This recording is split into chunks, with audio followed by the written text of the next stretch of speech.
Boar's Head is bringing a slice of Japan to the deli. Introducing Boar's Head Ichiban Teriyaki-style chicken. Tender, slow-roasted chicken breast, coated in our signature teriyaki glaze, where ginger, garlic, and a hint of brown sugar meet for a flavor that's both sweet and savory. New Boar's Head Ichiban Teriyaki-style chicken. The bold flavor of Japan. Now at the deli. Only from Boar's Head. Compromise elsewhere. Blog Talk Radio. Here we go.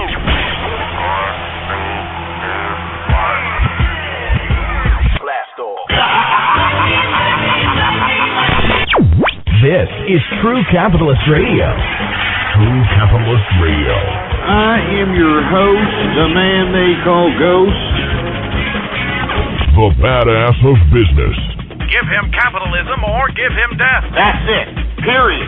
Broadcasting from his Skyline office studios in beautiful downtown Austin, Texas. You sound fruitier than a box of Fruit Loops, for Christ's sake. And now, he'll take it from here. Your host, the prognosticator of prognosticators, the man they call Ghost.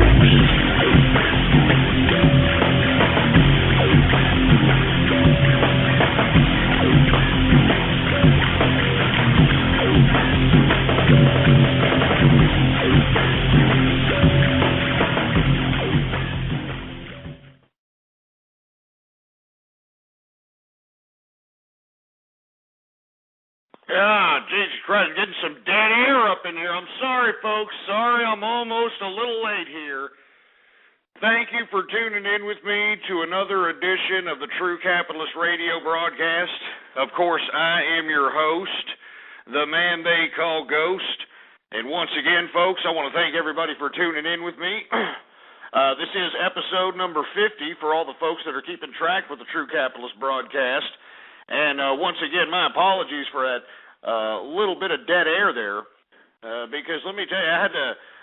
What I wanted to do is get myself a drink and make sure it's in a tall glass, so I won't have a problem within the show having it run out and me having to, take some time to go do, make trips to the bar over here on the other side of the office to, get myself a drink. So inevitably, this is what we have here. Sipping on some scotch, of course. I'm sipping on the last of my Johnny Walker Blue Label. 50th episode. Cheers to everybody out there. Cheers. I got my Johnny Walker Blue Label on ice in a tall glass. And once again, folks, if you're listening live with me, please retweet the broadcast and go on your social networking sites, the Twitters, the blogs, and let everybody know that the True Capitalist Radio broadcast is live. It's on the air. It's in effect. And send them to blogtalkradio.com/ghost. That's right. It's episode number 50 of the True Capitalist Radio broadcast. We are as consistent as we ever been with this show. I have to say I'm very happy with it. I'm very happy with the listener base. I'm very happy with how everything's transpiring. I want to say cheers to everybody out there. Cheers to all the true capitalists that listen in, that get insight, that get opinions and commentary, that actually appreciate what's going on here. Cheers to you, folks. I'm going to go ahead and take a drink of this. Oh man, that's some good stuff right there, man. Oh, gee, Johnny Walker Blue, baby. Anyway, we got a lot of things to talk about. WTI Sweet Crude should be on everybody's mind at this point in time, folks, because as I've been saying, leading up, the weeks leading up to this particular 50th episode is that every capitalist needs to keep their eye on WTI Sweet Crude. And as we continue to move forward and as the Middle East continues to destabilize into more and more pits of dog shit, and I'm sorry to use such a vulgar word to describe it, but it's not looking good, folks, all right? Not to mention that agricultural commodities and livestock commodities are going up, and it's hitting up the people in the pocketbooks. If you're going out to the grocery store, if you're going out and having yourself a dinner, you know what I'm talking about. It doesn't matter what part of the world you're living in. Doesn't matter what part of the world. But inevitably, folks, oil is still above $105 a barrel. I mean, I don't mean to get right into it, but, we are focusing in on that. That's going to tail whether or not we're going to go into a rebound, an actual rebound, like all these geniuses at the Federal Reserve and the government have claiming we're going into here, or we're going to go into a double-dip recession. And as I said, if we see oil prices go to $120 a barrel plus, mark my words, and I'm not saying this to be a hyper-sensationalist, we're going to go into a double-dip recession. Today, sweet crude WTI, crude oil, closed out today at $105.53, an increase of 56 cents, a percentage increase of 0.53%. Now, let me tell you, I don't like those prices. It doesn't look like it's coming down any. And once again, that's the lead-in to what we're talking about today, because we need to focus on that particular price. Now, if you're in Europe, you're already feeling the price. I mean, it's unfortunate that the Europeans have gotten so used to these socialist programs, and now the government can no longer pay for them. They're throwing them out into the workforce, and there's not much workforce in Europe. I mean, how many products have you gotten that has said, hey, made in Europe, made in Portugal, made in this? And no, you haven't seen it because they don't do those types of things. They're socialists. They just like to, sit around and, eat bread and cheese and sip on wine and all that other crap. They're out here working for a living, for Christ's sake. They're not out here trying to make money. Now they got to go out and make money, not to mention you got Brent crude going up at a higher rate than sweet crude, for Christ's sake. Anyway, before we get into all that, we got a lot of things to talk about, so let me just dive right into the markets before we get into anything else. Dow Jones Industrials, believe it or not, it looked like a bad day today. It was a great day for day traders. And once again, I hate to keep reiterating this point because I've been getting a lot of emails since I brought it up yesterday that people have been hit up by their brokerage firms with this law that I'm assuming was enacted during the 2008 economic debacle. But people that listen to this broadcast want to take part in riding the choppy waves of volatility that's in the markets. They want to be able to take part in these pattern trading plays that the big guys all take advantage of, that people that have, big money in the market, they take advantage of all the time. It's easy liquidity. I mean, I find it disgusting that investors are actually listening. They're actually going into the market. They're listening to the True Capitalist radio broadcast. They're going into the market, and they're putting their, $4,000, $5,000, $6,000, $10,000 in their brokerage accounts. And they're trying to pattern trade in the market out here. They're trying to day trade. That's what day trading is, folks, is you buy and sell possibly the same security, the same equity within the same day or within the same hour or, within the same couple of minutes, I mean, that's what day trading is. You're trying to take liquidity from the choppiness of those charts that come out from the day-to-day buying and selling of a given equity. And what I have been told by a lot of people who have attempted to participate in this type of activity, day trading, is that they have had holds. Of course, this is not, something major. They don't, go to jail or anything, but they have holds put on their accounts because once they're targeted by the SEC as a pattern trader, the firm actually goes and freezes the account from you from trading any longer. And then the explanation that they give investors who, and these are just regular, everyday investors that are trying to take advantage of the money that's out there in the market, and it's their money, they should have the right to do it. But because of the supposed 2008 collapse, these stupid bureaucrats in Washington passed this law that one has to be able to have $25,000, first of all, in liquid. You have to have a $25,000 liquid account. I didn't know this to day trade. I mean, I have over that amount as a whole. I don't just, have a certain amount for day trading. I mean, I'm a spread out investor. I mean, that's the way it is. But to be a day trader, because of the government regulation, you have to have $25,000 in liquid in a brokerage account, not to mention that you have to have that same account on margin by law. This is a law out here. I mean, of course, they're not going to force you to take the margin. Of course, you can go ahead and, use that 25 or use your own capital to day trade. But, I found it horrifically disgusting that, here we are, we're in the midst of a possible economic double-dip recession. We got people out here out of work. We got people out here looking for money out here. They want to become capitalists.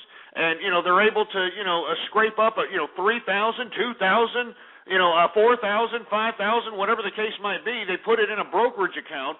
They're trying to take advantage of the waves in volatility when it comes to the marketplace, and because they make more than whatever it is, 3 trades on the same stock in the same week, whatever the damn rule is, it labels them under the SEC as a pattern trader, and they put a freeze on their account, and basically the brokerage says, if you do that again, we're going to have to just freeze your account permanently until you can fund the $25,000 it takes to day trade. Can you believe such a thing? I've never heard of such a thing, man. You've got American people out here that could be taking advantage of all the liquidity that everybody's taking advantage of out here in Wall Street, folks. But because these bureaucrats, they're blaming you now. I never knew this. You see, this is what's so unfortunate about these bureaucrats and them passing these laws.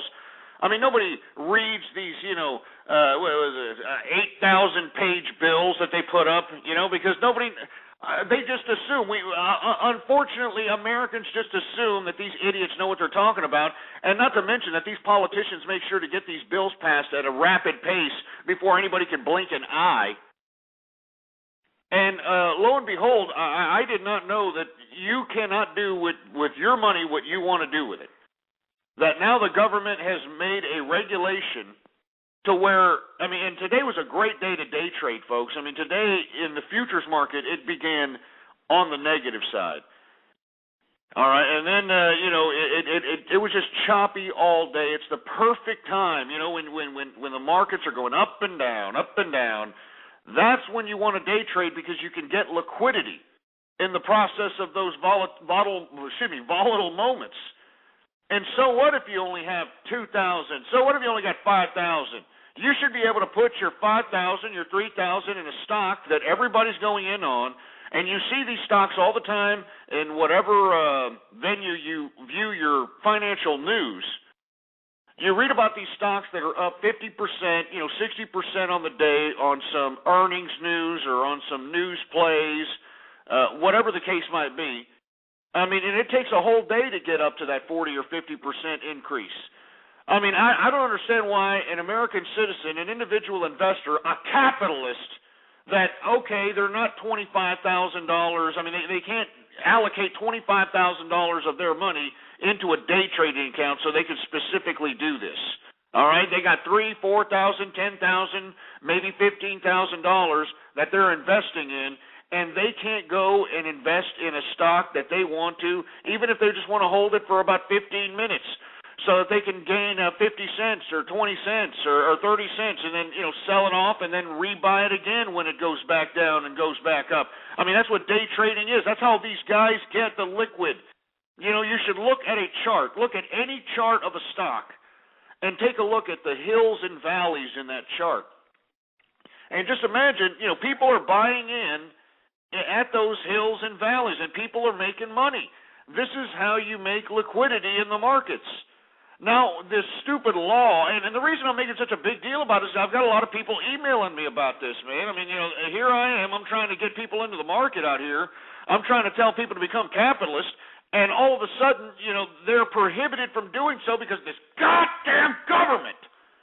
And this is why I'm telling you, folks, us as capitalists, we can't stand for this anymore, man. We can't allow the government to sit over there and wave their finger at us in regulation as if we're the ones with the problem. As if we're the ones with the problem, for Christ's sake. Let me tell you something right now. I don't remember the 2008 economic collapse having anything to do with the individual investor at all. And by this law, where you cannot pattern trade, where you cannot take advantage of day trading like the big boys. I mean, let me tell you, I've got a huge account. I didn't know this because my account's way beyond 25,000. And I've got my assets diversified around a variety of different investments. I also trade in, futures and options and those types of things. I did not know that this was, law, but you see, this is what's unfortunate about regulation and governments and them sticking their goddamn nose in our business.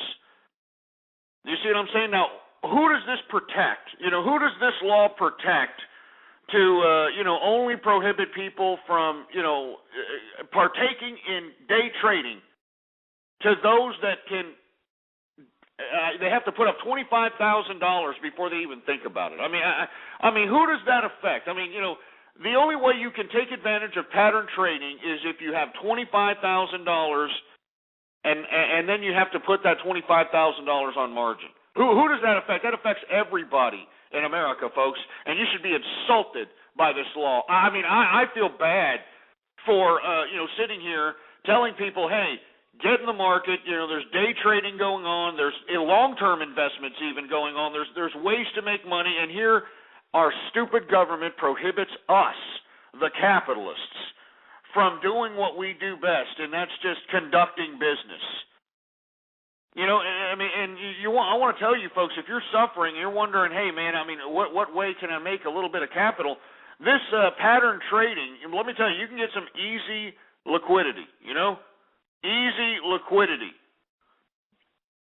I mean, I do it all the time, and I use that liquidity, put it in other long-term investments or, short other investments, But now I can't believe this crap. I can't believe that this bureaucratic, disgusting, autocratic government is prohibiting the regular capitalists, the regular working capitalists from partaking in this, in this venture of going out and day trading, pattern trading, I just think it's disgusting, man. I think it's a disgrace, and every capitalist out there should write their congressman, write their senator. I know it doesn't do much, but hey, we need to put it on record that we are completely against this law. This law does nothing but take money out of the pockets of hardworking capitalists that just want to take part in the pattern trading process like all the day traders do all across America and all across the world. I think it's disgusting. I think that, believe it or not, if you had let's say $5,000 in an account and you really wanted to day trade that $5,000, I guarantee you if you rode the waves of volatility in this market, you could easily make $500 a day, easy. $500 a day off of just, being on top of your, 5,000, just moving it around to all the volatile stocks, making sure the news plays, acting on news plays, acting on earnings. You can actually turn that $10,000 into $500, or $5,000. You can turn that $5,000 in day trading into $500 a day, and that's plus. I'm just being conservative there. Not to be a conservative, but I'm just being conservative. All right. You can turn that little $5,000 and use it to make $500 minimum a day. It's that easy. All you got to do is ride the waves of volatility, man. You got a whole day's trading to do. This is what I do for a living. Well, not to mention I've got other business ventures that are brick mortar, and I just sold one, but I got a lot of other investments. But what I don't understand is why can't people partake in this in this opportunity for capital? It seems to me that the government's trying to antagonize class warfare with this law. I'm serious. I feel really disgusted that here you've got the American government attempting to try to artificially sow the seeds of class warfare by making the opportunities of, having this easy liquidity. Believe it or not, there's a lot of folks out there that are paying a lot of money at the pump. They're paying a lot of money at the supermarket, and they're not being able to somehow supplement that income that's getting taken away from these rising prices. But if they have the opportunity to be able to pattern trade, because if you look at the volatility in these markets, folks, there's so much goddamn money that you could just, be in for one stock for about 10 or 15 minutes, take it out, and before you know it, you're up about, depending on how much you invest in that stock, you're up $300, $400, $500. But no, it's just not, that our government is blaming you. The government is blaming the regular investor for the 2008 crash. So whenever you hear any of these leftists or any of these assholes trying to criticize anybody like the bankers or these Wall Street bastards that it was their fault, if it was their fault, first of all, why did they give them our tax money if it was their fault, Why did they give them our tax money to bail them out if it was their fault? Secondly, with this law that is now afflicting true capitalists that are listening and trying to get into the market, this law where you have to have $25,000 in your account on margin just to partake in pattern trading or day trading, I mean, how is that helping? How is giving our tax dollars to Goldman Sachs and all these financial institutions that should have fell on their faces, and everybody that had money in those institutions should have just took it on the teeth, and that's all there was to it. That's capitalism. But no, we go ahead and we bail out these imbeciles and Goldman Sachs with our tax dollars. You got this Blankenfein, or whatever the hell his name is, going and, basically just bamboozling the whole entire country into believing that, this bailout was just solely necessary when it wasn't. The only thing that was necessary, folks, were certain things that would have just completely collapsed the whole financial system. But if a few financial institutions went, who gives a crap? Who gives a crap? Financial institutions, if we want to go government about it, all right, if we want to fall back on the government, since the government wants to, say that, everything could have been horrible, and let me tell you something, folks. This is why I keep telling you, don't put all your money in one basket. Don't put all your money in the bank. If you read the fine print that's all over the banks, that's why they have those signs, FDIC up to $250,000. That's exactly what it means. That's exactly what it means. So if your bank goes under, which, there's a lot of banks going under, folks, and it depends on what part of the country you're in. You probably know what I'm talking about. If your bank goes under, you're only guaranteed and insured by the government, the FDIC, $250,000. Anything over that, you lost it. It was your investment in that bank. It was your, literal financial instrument, because that's what a bank is. It is a financial instrument. This is why you have to move your money around everywhere. You have to have so many assets. It's diversity. Diversity is the key. But I find it funny that, we as our stupid American government, Barack Obama, the liberal regime, the people that said they were going to, bring about change, the people that said, we're going to bring change and we're going to bring equality to the people and we're going to make sure that people are going to pay, and they are basically throwing fuel on the fire for our own collapse.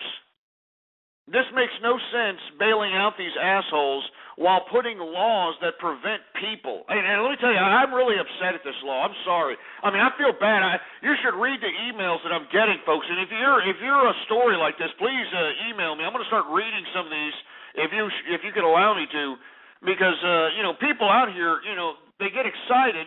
They put money in a brokerage account. They start pattern trading for a couple of days. They make a couple of hundred, $200, $300, $400, $500 pattern trading, and then before you know it, the next morning, their brokerage account is frozen, and they got to talk to these idiots and play phone tag with idiots in India for them to lift your damn brokerage account.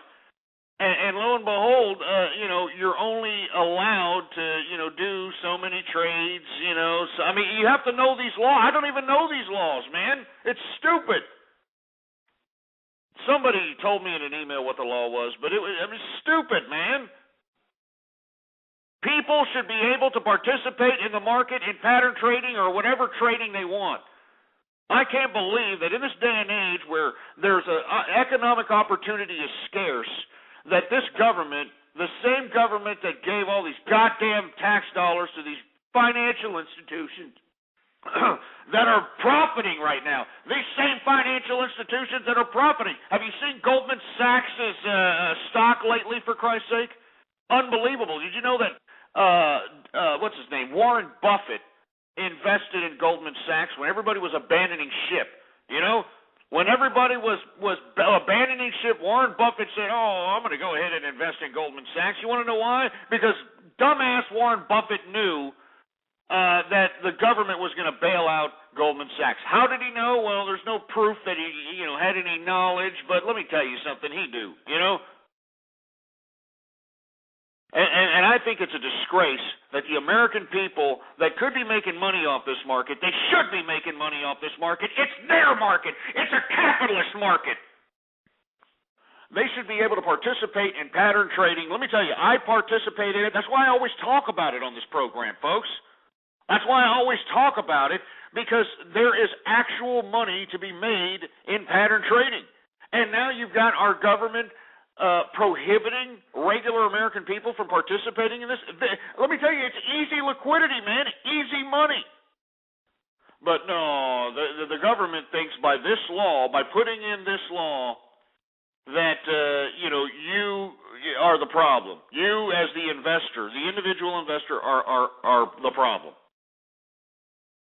It's a disgrace, man. Now, look, I'm not, a lot of people that criticize capitalism utilize these particular events and these particular situations as capitalism's flaw. This is not capitalism's flaw, folks. This is government intervening with private enterprises' flaw. And this is us as the American people standing by, and screw the American people, us as American capitalists. Us as American capitalists standing by and watching these power-hungry autocrats just give these scumbags, these peddlers, these bamboozlers, these dumbass corporate sleaze buckets out there in Wall Street all of our tax dollars so that they can recapitalize themselves. I've been talking about this for years, folks. You can look back in the archive. Now, of course, I mean, for as much as I can bitch about it, there's nothing anybody's doing about it. Nobody's talking about it. The only opposition that you have towards any of this Wall Street, the bailout of GE, the bailout of GM, the stimulus money that went to Hollywood, the stimulus money that went to, all this damn tax dollars, all these damn tax money that went everywhere, the only opposition to that are these leftists who blame corporate America and blame capitalism as the reason that all this has transpired. This is government interfering with private enterprise. And let me tell you something, folks. How you spend your money is a political.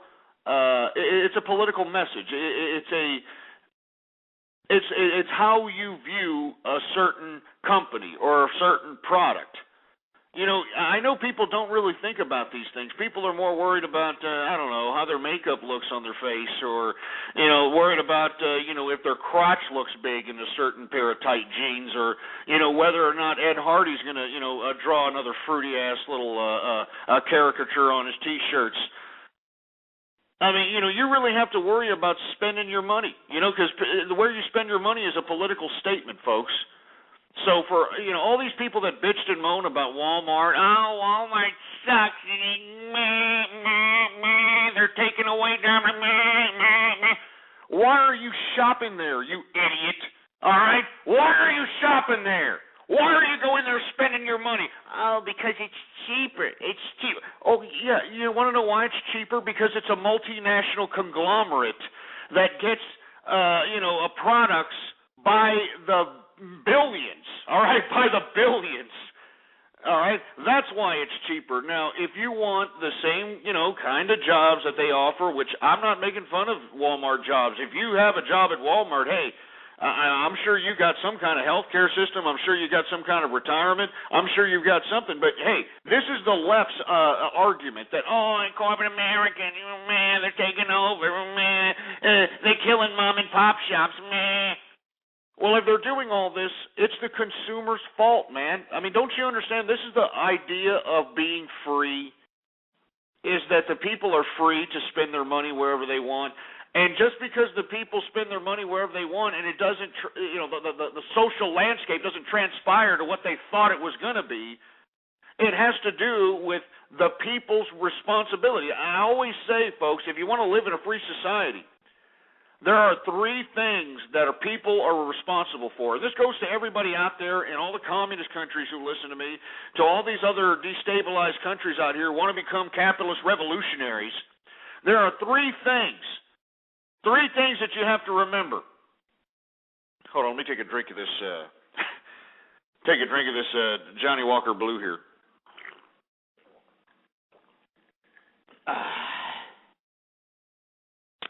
There's three things that a citizen of a certain nation has a responsibility for a free nation.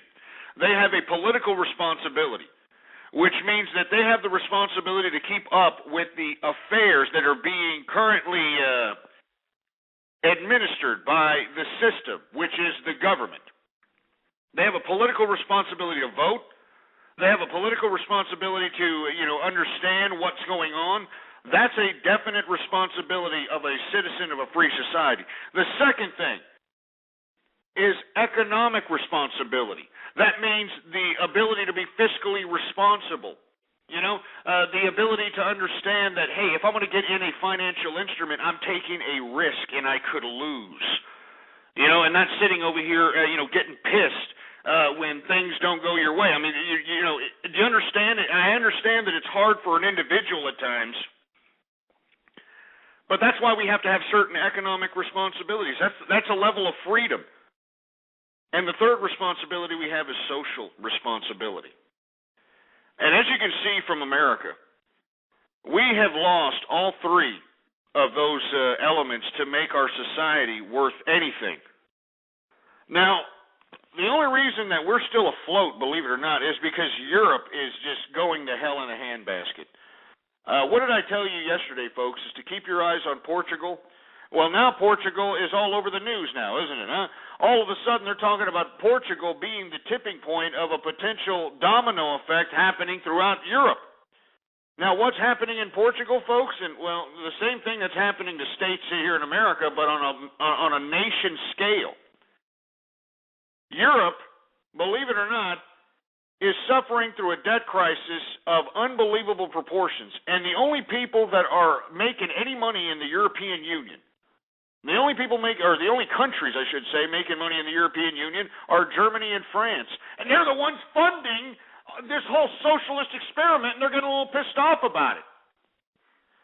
Well, anyway, all these socialist countries, Greece, Ireland, Portugal, what else we got? Italy, Spain. They're all going to collapse because of their own socialism. Why? Because, folks, under socialism, you become a subject of the system.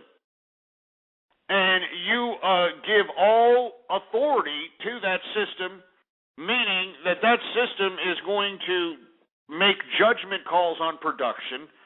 It's going to make judgment calls on investments.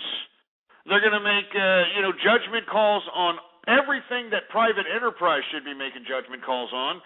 And all they want the people to do is to be peaceful subjects so that these bureaucrats can continue to rule and be superior over the subjects that they rule over.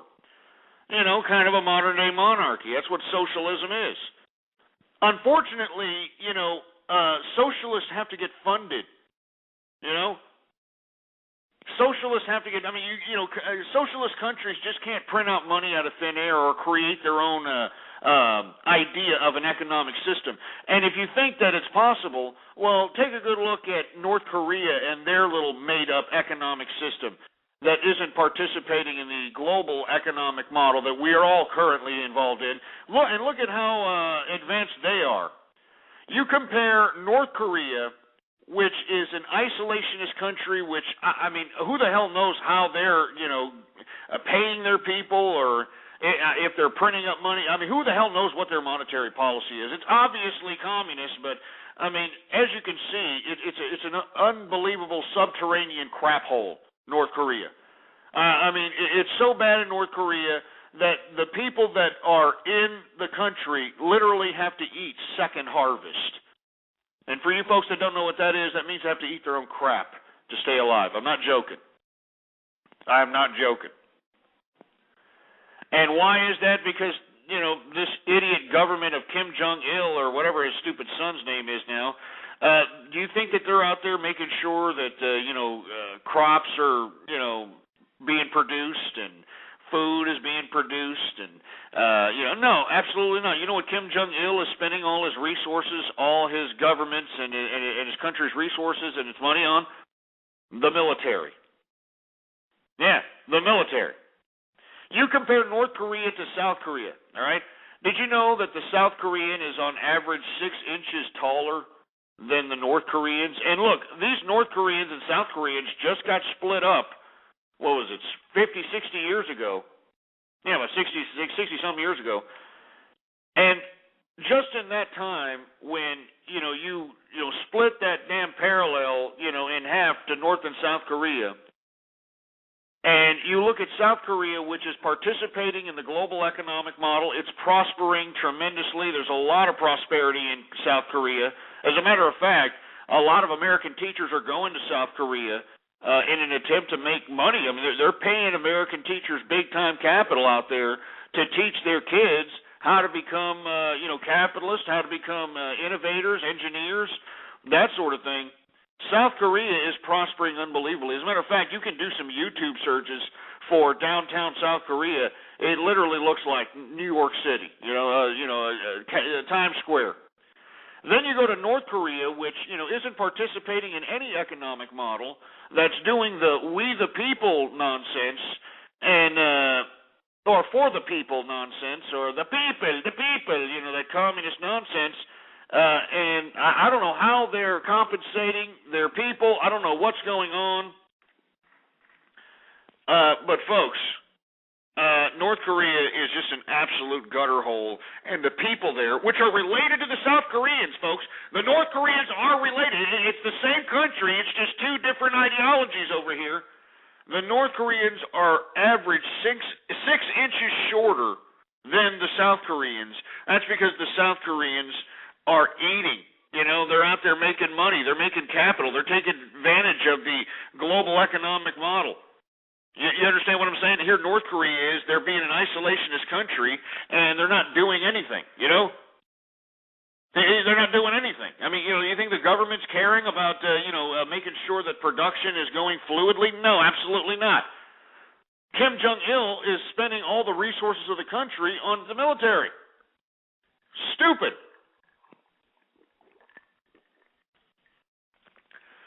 Anyway, I'm sorry I went off on this tirade, folks. I'm just a little upset at the fact that, you've got these goddamn governments worldwide, man, trying to, sink their teeth into capitalists, and we can't take it any longer, folks. Let me tell you, I am in the works right now, and I think I may be done with this crap by Friday. But I am in the works of a social networking site. Now, I know I said that it was going to be for everybody. No, it's not going to be for everybody. This is a social networking site for real capitalists, for individuals who believe in the idea of what we talk about each and every day on this broadcast. The ability to get in what you put in. The ability to, capitalize in all opportunities possible. The ability to, have private enterprise have more of an influence over a geopolitical location than some bureaucratic government that's going to dictate to them as some autocratic leader, waving their finger. You understand? And I kid you not, the reason I'm doing this, folks, is because, we're all working. All capitalists are working, folks. No matter if you're, cleaning enema bags for a living or if you're a CEO to a corporation, everybody's working. But we have to communicate. We have to, somehow have an area where we can exchange ideas, gather insight, congregate, chat, the whole 9 yards. Let me tell you something. I mean, I've got so many things in this little social network, you know, that, I mean, I've got, you know, an area where people can sell things in a classified ads section, man. I've got an area where people can, you know, go out and, you know, sell garbage. Well, I shouldn't say garbage, but sell their crap on an interface where they can just get paid through PayPal or Checkout to Go through their profiles. I've got forums. I've got chat rooms. What else I got? You know, the whole nine, man. The whole damn nine. It's unbelievable. The problem is I do need a little bit of a logo for this venture that I'm about to unleash. Everything's cool but the logo. I was able to get a whole bunch of kids out here in Austin, Texas, that are majoring in these types of what do you call it? Little programming ventures and that sort of thing. So we've been able to, you know, put together a decent social networking site to gather around capitalists. And you know, the only way that you can become a member is if, you know, you're a capitalist, and yours truly is going to be the judge of whether or not you are or not, man. I mean, I'm sorry, you know what I'm saying? Not to mention that I'm looking for people that are, you know, that are capitalists, that want to be moderators, that want to be, you know, individuals that can oversee certain aspects of the social network. I mean, this is not something you have to dedicate your freaking life to, folks. Seriously, you know, what I'm going to do is I'm just going to need some people to just, whenever they're online, they see some milky lickers causing trouble, you know, they'll be able to have some administrative qualities to be able to, you know, rectify that situation. You know what I'm saying? But I think I'm gonna unleash that this Friday. And it's going to be a website, and once I announce the website, everybody can chill with me this weekend. I'm going to try to mess around with it this weekend. People can join in. Like I said, there's going to be so much crap in this social networking site. It's just dedicated to capitalists. And if anything threatens our interest, we can let it be known on this venue. If anything is jeopardizing specific capitalists in certain areas of the world, we can discuss it and partake in it in this venue. And not only that, folks, I want an area to where we can act in concert. You know what I mean? We can act in concert if anything arises where, you know, capitalists need to take charge and we need to show our numbers. Do you understand what I'm saying? And let me tell you something. I'm not saying that we have to get militant, folks. You know, I'm not saying that we got to go out and we got to do anything. Remember, we're capitalists, man. We can make things happen through economics. You know, and if certain governments ain't going to get down with us, well, let's just stop buying their treasury bonds. You know, if certain corporations are, not necessarily living up to their public relations aspect of their company, well, then you sell off their damn stocks. I mean, did you understand what I'm saying, folks? I mean, you know, us capitalists, we have the power, man. We have the power. You know, we are the ones that, you know, make sure that,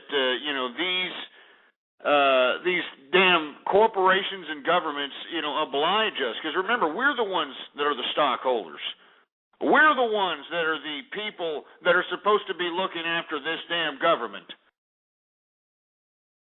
And this is what I'm dead serious about, folks. I'm not joking. I mean, I know there's people in here that think it's a big joke. I'm not joking. All right, I'm sick and tired of capitalists being trampled on. I'm sick and tired of people that want to be true capitalists just sitting here being slapped in the mouth. You understand? Anyway. 646-652-4869. Let me go over the markets real quick. Dow Jones Industrials close out at 12,086, an increase today of 67.39 points, a percentage increase of 0.56%. S&P 500 closes out at 1,297.54, an increase of 3.77 points, a percentage increase of 0.29%. NASDAQ closes out at 2,698.30, an increase of 14.43 points, a percentage increase of 0.54%. Man, I mean, we're just getting off time here, man. I mean, I'm sorry, folks. I mean, I'm looking at, I didn't mean to get off keister here, folks, but I'm serious. All right, I'm not joking here, all right? I am seriously not joking. Now, if you're interested, before the whole thing starts, if you're interested in becoming a member before I even make it public of this new social networking site, I'd like for you to give me an email, all right? ghostpolitics@yahoo.com.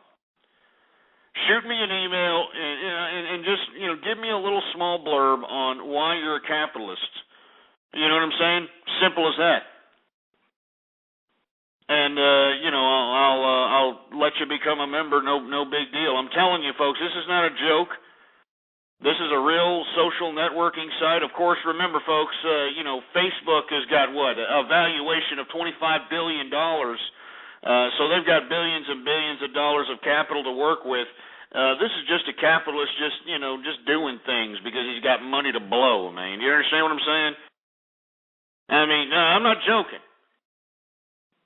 So what I'm saying is I'm using my money since, I don't really want to use my money, to blow it on, any kind of trivial activity. I want to do it to do something. This is kind of like my hobby, and I want to be able to make my hobby do something in a progressive manner. Well, screw the word progressive. In a manner that makes the capitalist authority more important than it seems to be by all governments' account. If you look at the international community, every damn government is slapping capitalists in the face. This is why we need a virtual venue for us to exchange ideas, for us to exchange views, for us to be able to amplify that if any wrongdoing has happened to any capitalist in the international community, we'll be able to amplify it on this venue. Not to mention we'll be able to talk about stock tips and individuals can exchange ideas on money, business, advertising. I mean, this is going to be a pure capitalist social network, man. This is why it has to be, members have to be, handpicked.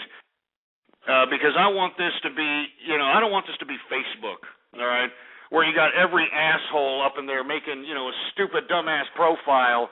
And they're dumbasses, they're posting pictures of I'm sick and tired. I'm sick and tired of seeing these people with these faces. When they scrunch their face sideways and look up with their damn eyes up in the air. What the hell is that? I mean, that's the new picture. I mean, when they're looking back at us 100 years from now, that's the picture they're going to say. Well, man, they were sure retarded looking.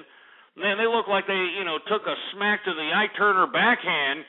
I mean, it's just disgusting, man. Utterly disgusting. I don't want to have anything to do with that, all right? I'm serious. I don't want to have anything to do with that. I want capitalists, and it doesn't matter what your age is, all right? It doesn't matter what your age is. We need an area to congregate. There's going to be forums. There's going to be chat rooms. Believe it or not, the chat rooms are going to have video conferencing capabilities. You're going to be able to, put videos. I don't know how that's going to work, man. I mean, I know that costs a lot of bandwidth, but we'll see how that goes. And let me tell you something, man. It's all going to be free, man.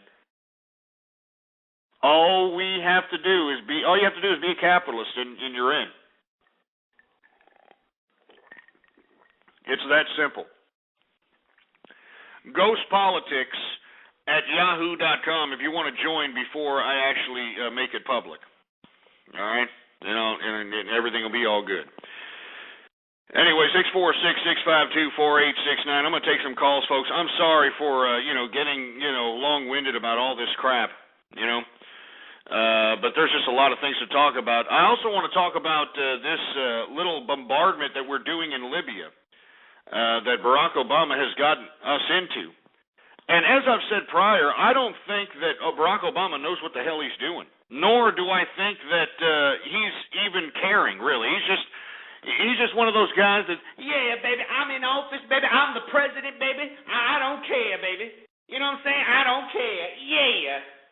Because, a story out of the New York Times, and for you folks that haven't read it yet, it's called Obama Takes Hard Line with Libya After Shift by Clinton. And I'm not going to read I'm not necessarily going to read the article.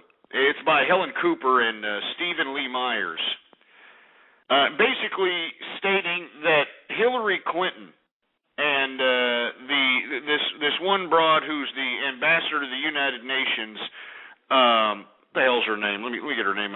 Susan Rice and Samantha Power, a senior aide at the National Security Council. These three women were the actual brains behind the whole multilateral front. These people were the brains behind Obama's decision for going into Libya and doing something. And, folks, this is why everything is a little bit bamboozled, you know? I mean, this is why everything is just completely bamboozled. Because first of all, if Hillary Clinton and what's these chicks' name? We know Hillary Clinton, Susan Rice, ambassador to the United Nations, Samantha Power, a senior aide at the National Security Council. All right, these were the officials that were pressing for the military case in action in Libya. All right, and let me tell you, Obama, he was just sitting over there watching, I don't know what, maybe he was watching Sanford and Son or something like that. He was like, yeah, baby, don't bother me now, baby, I'm going golfing. I'm going to South America, baby, don't bother me. You deal with it, Hillary. You deal with it, baby. I ain't going to deal with it. You deal with it, friend, man. I'm going down to South America, baby. All right. But seriously, this guy was doing something else while you had Hillary Clinton and Susan Rice and Samantha Power, three women, basically constructing this theater of combat. I kid you not. You can look at the article yourself. As a matter of fact, let me go ahead and put the article in the chat room. And for you folks that are listening in other parts of the internet, please come and chat with us right now. blogtalkradio.com/ghost. All right, I'm going to put this link in so you can read the article yourself. There it is, and read it while you can. The New York Times is going to be charging money here soon for the online publication of their work. But I found that was a really interesting article, and I find it funny that Obama, he's sitting over here saying one thing, Hillary Clinton is saying another thing, and then you've got Admiral Mullen saying a completely different thing. These people don't know what they're doing. These are bureaucrats that are passing the ball off on each other. And the reason Obama is letting Hillary Clinton take the lead on this is because just in case Hillary Clinton runs for president in 2012, and mark my words on this, he is going to point to this situation. If this Libyan situation turns into a complete and utter disaster, he is waiting for Hillary Clinton to fall on her face so that he can go ahead and try to scrape up that 2012 election, for Christ's sake. I kid you not. This is what this is all about. This is all politics. And, of course, Hillary Clinton is making this move so that if it does transpire to be some sort of an interpreted success, then she can boast about the fact that Obama was, out there playing golf and, making March Madness college brackets, while the whole world was going to, hell in a handbasket, and Hillary Clinton was the only one, and she's going to claim this, of course, I'm not saying that she did, but she's going to claim that I was the only one taking charge out there, making sure that America's national interest and national security was intact, and we had to make sure that we did something, and blah, blah, blah, blah, blah, blah, blah, blah. I kid you not, that's what all this is about, folks. I know it's all starting to come clear to me now. I mean, for the past several days, I'm like, why exactly are we in Libya? They're claiming humanitarian situations here, but, there's a lot more countries that need our humanitarian help than Libya. All right? And, I know that the media is trying to say that the majority of Libyans out there appreciate America's involvement and the international community's involvement. But let's be honest, folks. I mean, we don't really know what's going on in there in that country. I mean, we don't know the majority of that rebellion faction or whatever you want to call it. It's not even a legitimate rebellion faction. It's like I read it was like Lawrence of Arabia type warfare. It's like, people going in there negotiating with tribes, coordinating these tribes to make these assaults on Gaddafi's positions, for Christ's sake. I mean, come on. Anyway, according to Obama, that, as we're gaining, he's claiming that we're gaining in Libya, that we're going to look to cede control to NATO. So now NATO seems to be the international institution that's going to be running this multinational front in Libya. And I'm really concerned about this, folks, because, we're in the midst of economic uncertainty. You got the horrible earthquakes in Japan, the radioactivity coming in from the West Coast. You've got high prices of food. You got so many things that people have to worry about out here. And then you've got the government. And I think I read today that we are at $170 million into the hole here just by shooting off the missiles and the air forces and all the things that we're doing. Just in the past couple of days, we've blown $170 million. Here we are. We've got our government in Washington right now debating on whether or not they're going to pass a budget for fiscal year 2011. Fiscal year 2011 is almost a quarter way done here. I mean, let's be honest. And then, you got this government of ours have the audacity to sit here and blow more money and put us more in debt, deflate the value of our dollar. It's just a disgrace, man. And of course, the American public, let's be honest, all right?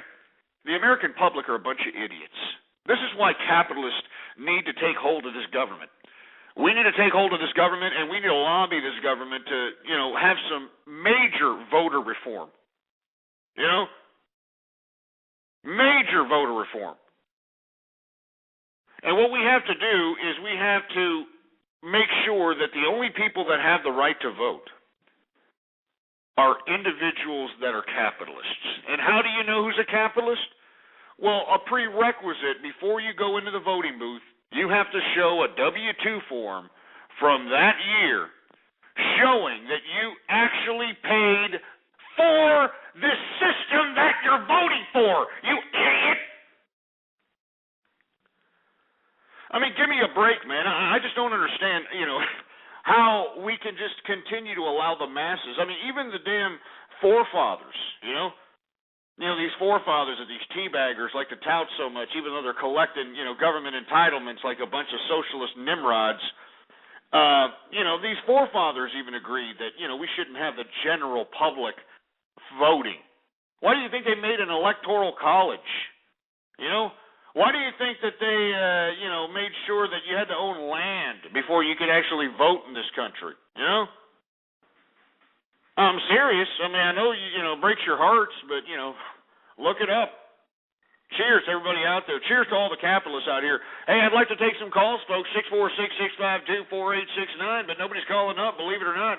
We got lots of people here in the chat room, man. I'm looking at the chat. We got lots of people in here. I'm looking at the stats. We got lots of people out here listening throughout the internet. Nobody calling in. 646-652-4869. Maybe they're okay with Obama. They're okay with all this stuff, man. You know what I'm saying? I mean, look at, we got ass clowns in here saying, hey, the union's rock, yay. I mean, look at this crap. Look at this. I mean, you got idiots flapping their fat Cheeto-stained fingers on the keyboard actually advocating this socialist, unionist, dumb, communist-like garbage. It's disgusting, man.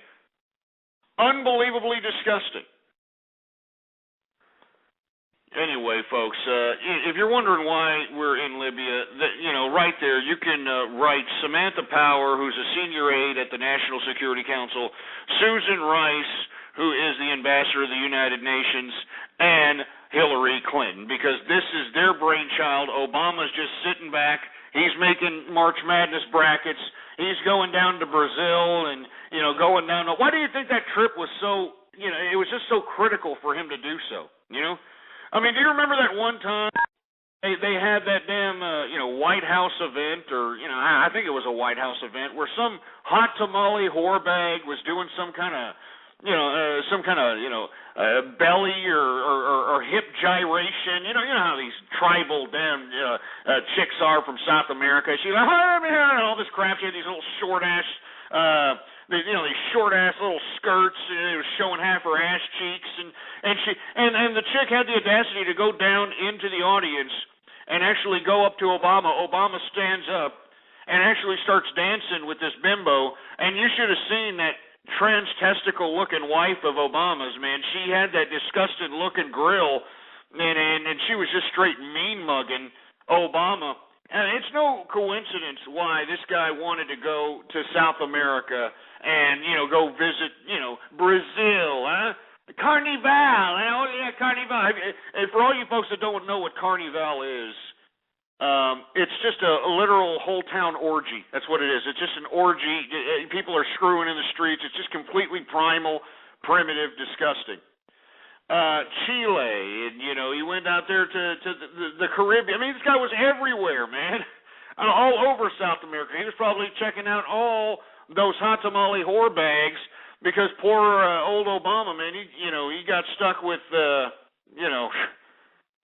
Jesus Christ, she got stuck with Freddie Jackson or something, man. I'm sorry, man. I know they're trying to put Michelle Obama in all these little dresses, and they're trying to post her up as some kind of beauty queen now or something. They completely made her up. But man, that is one ugly broad, man. I'm sorry, and not to mention that I will never forget her in the campaign trail. I mean, she showed her true colors, the White House and the government has, kept her pretty quiet, and thank God they've done that. But I remember, how this woman was, man. I mean, she was snapping Z's in the air. She was fist-pumping Obama up in here, you know what I'm saying? If I'm not mistaken, I could be wrong. I mean, there was clips of her doing the Tootsie Roll or the Cabbage Patch or some crap. I don't know.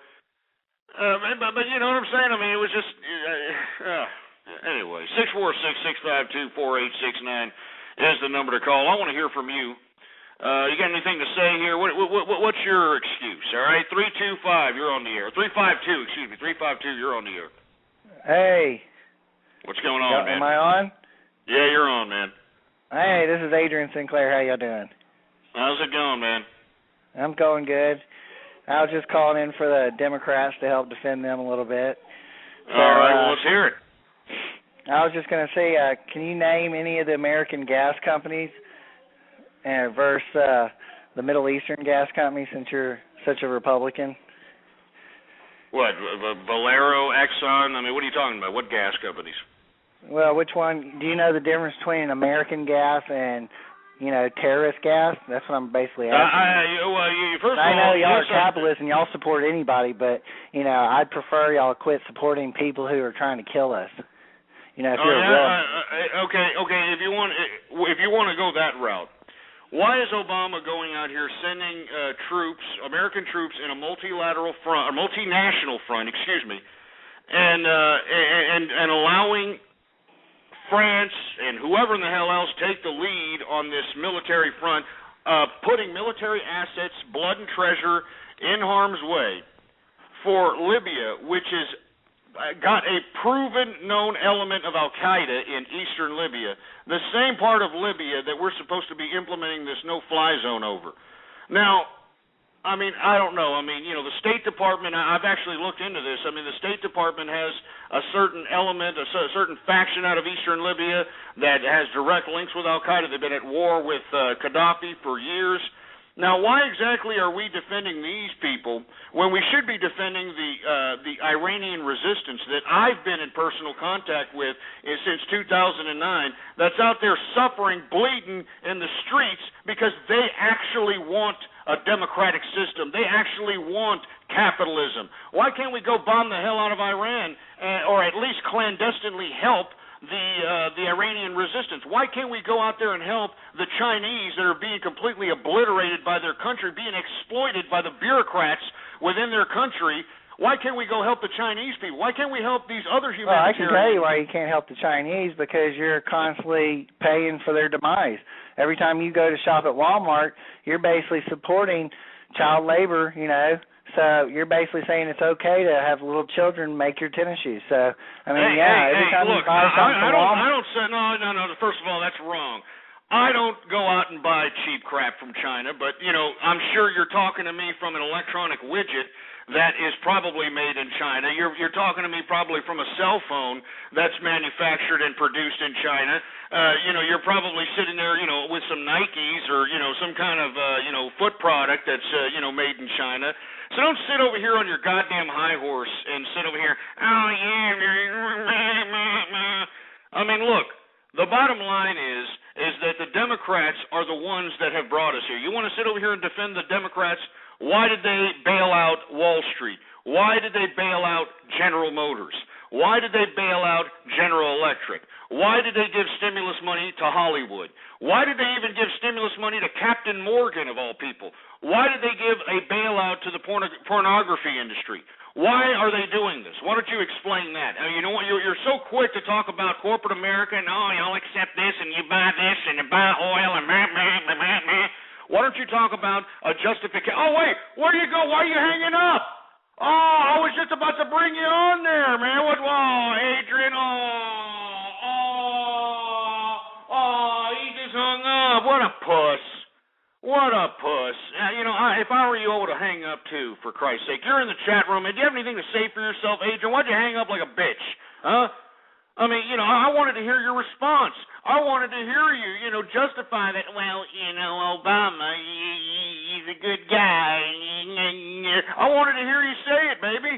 I want to hear you talk about how it's okay for Harry Reid in the middle of a debate where we should be talking about the fiscal budget of 2011 here, which hasn't even been passed yet. We're passing extension after extension, all right? Why exactly are we sitting here having debates on the floor when we should be talking about the budget? Harry Reid, Senate Majority Leader, all right, why exactly are we sitting here talking about cowboy poetry? Yeah? Why are you talking about cowboy poetry? Oh, well, if you think that I hung up on you, why don't you call back there, Adrian St. Clair? You want to know why you're not going to call up. I don't blame you. You're like every ballless liberal that ever comes around the pike. You sit there and agitate, and then I cut these people down lower than a leprechaun's nutsack with substance upon substance upon substance on the debating table. You know what I'm saying? Give me a break. That's not your number, you Adrian, you silly bastard. Here, I'm kicking this idiot out. Get him out of here. Get him out. Get him out. That's not your number, you piece of crap. I just saw you. I saw what number you called in from, you stupid dumbass. Anyway, but you see, this is how leftists are. Did you hear this guy? He sounded like some poor, white trash, idiot in the trailer. And the reason that he's justifying all this is because he's getting paid, man. I'm sure this idiot is going out and saying, oh, man, my back hurt. My back hurt. And he's collecting $2,000 a month from disability for that crap. I guarantee you. I guarantee you, man. I mean, in California, I'm sure you can Google this and find it for yourself. I heard it on Varney and Company this morning. It's actually a pretty good show. There's actually a woman in California that's getting busted for, disability fraud, claiming that her back hurt. Her back hurt. And, lo and behold, she was pictured running a 7-mile marathon. You know what I'm saying? I mean, this is the kind of system that we have, folks. I mean, this is why you've got so many losers, just selling their souls for this system. Because they love doing nothing. They love the fact that they can just go out and exist and, be shit funnels for society. And I hate to say that, but that's what these people are. They're just disgusting shit funnels. They provide no contribution for life. No contribution whatsoever, except turning perfectly good food into shit. That's it. That's their contribution. And in my personal opinion, if that's how they want to live their life, I don't think that they should have the kind of authority that capitalists should have. I think that capitalists should be on a completely different level than somebody who feels that their whole basis of existence is to become a shit funnel, Seriously. I mean, and anybody who's going to sit over here and say, oh, what do capitalists do? What do capitalists do? You understand, we're the ones with the balls, you asshole. The capitalists are the ones with the balls. We're the ones who take risks. We're the ones who create jobs. We're the ones who inspire innovation. We're the ones who inspire creativity with our investments, for Christ's sake. We're the ones with the balls, you idiots, and don't all you little people ever forget that. We're the ones that go out and work hard and reinvest our money and take care of our families and do what we have to do so that we can prosper instead of staying in some stagnant situation for 30 or 40 years. We want to go forward. We want to be someplace better than we were last year. That's what capitalists try to achieve. We want to be someplace better than we were the previous day. That's what we want to do. We want to make money on a consistent basis so that we can prosper to limitless potential.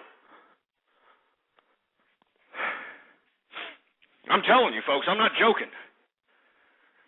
And as you can see, the reason that idiot, Adrian St. Clair, hung up is because he knew better. He knew better. I mean, all these liberals, that's what they do. They just like to agitate. Then when you throw them the truth, they don't want to say anything. They're like, oh, my God. They're like that redheaded, four-eyed, freckle-faced, beaten stepchild that's getting beaten off the playground because, he's a disgusting slob. Let me go ahead and take a chug of this.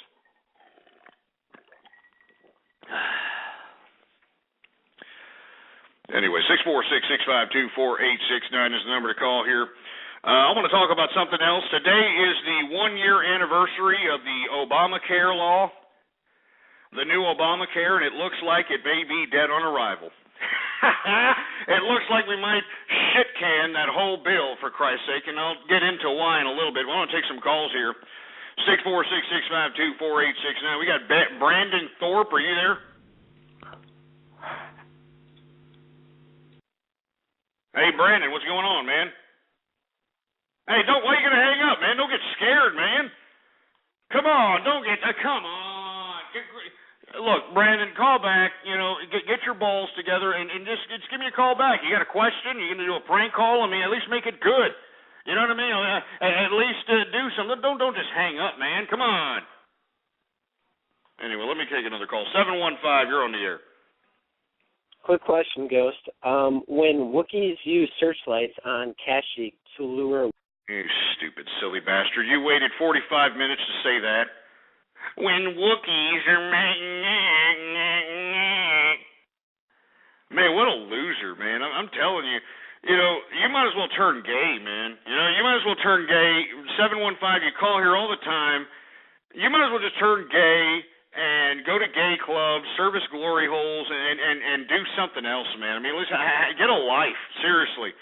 I mean, this is really sad. I'm not for that lifestyle, but I mean, I'm sure that it's got to be at least a little bit more fun than sitting on your ass, just kind of behind a computer 24 hours a day and waiting on a damn phone for like 45 minutes so you can ask a stupid question like, what do Wookiees and sickies and I mean, some stupid, ridiculous Star Wars meme reference. I mean, give me a break, man.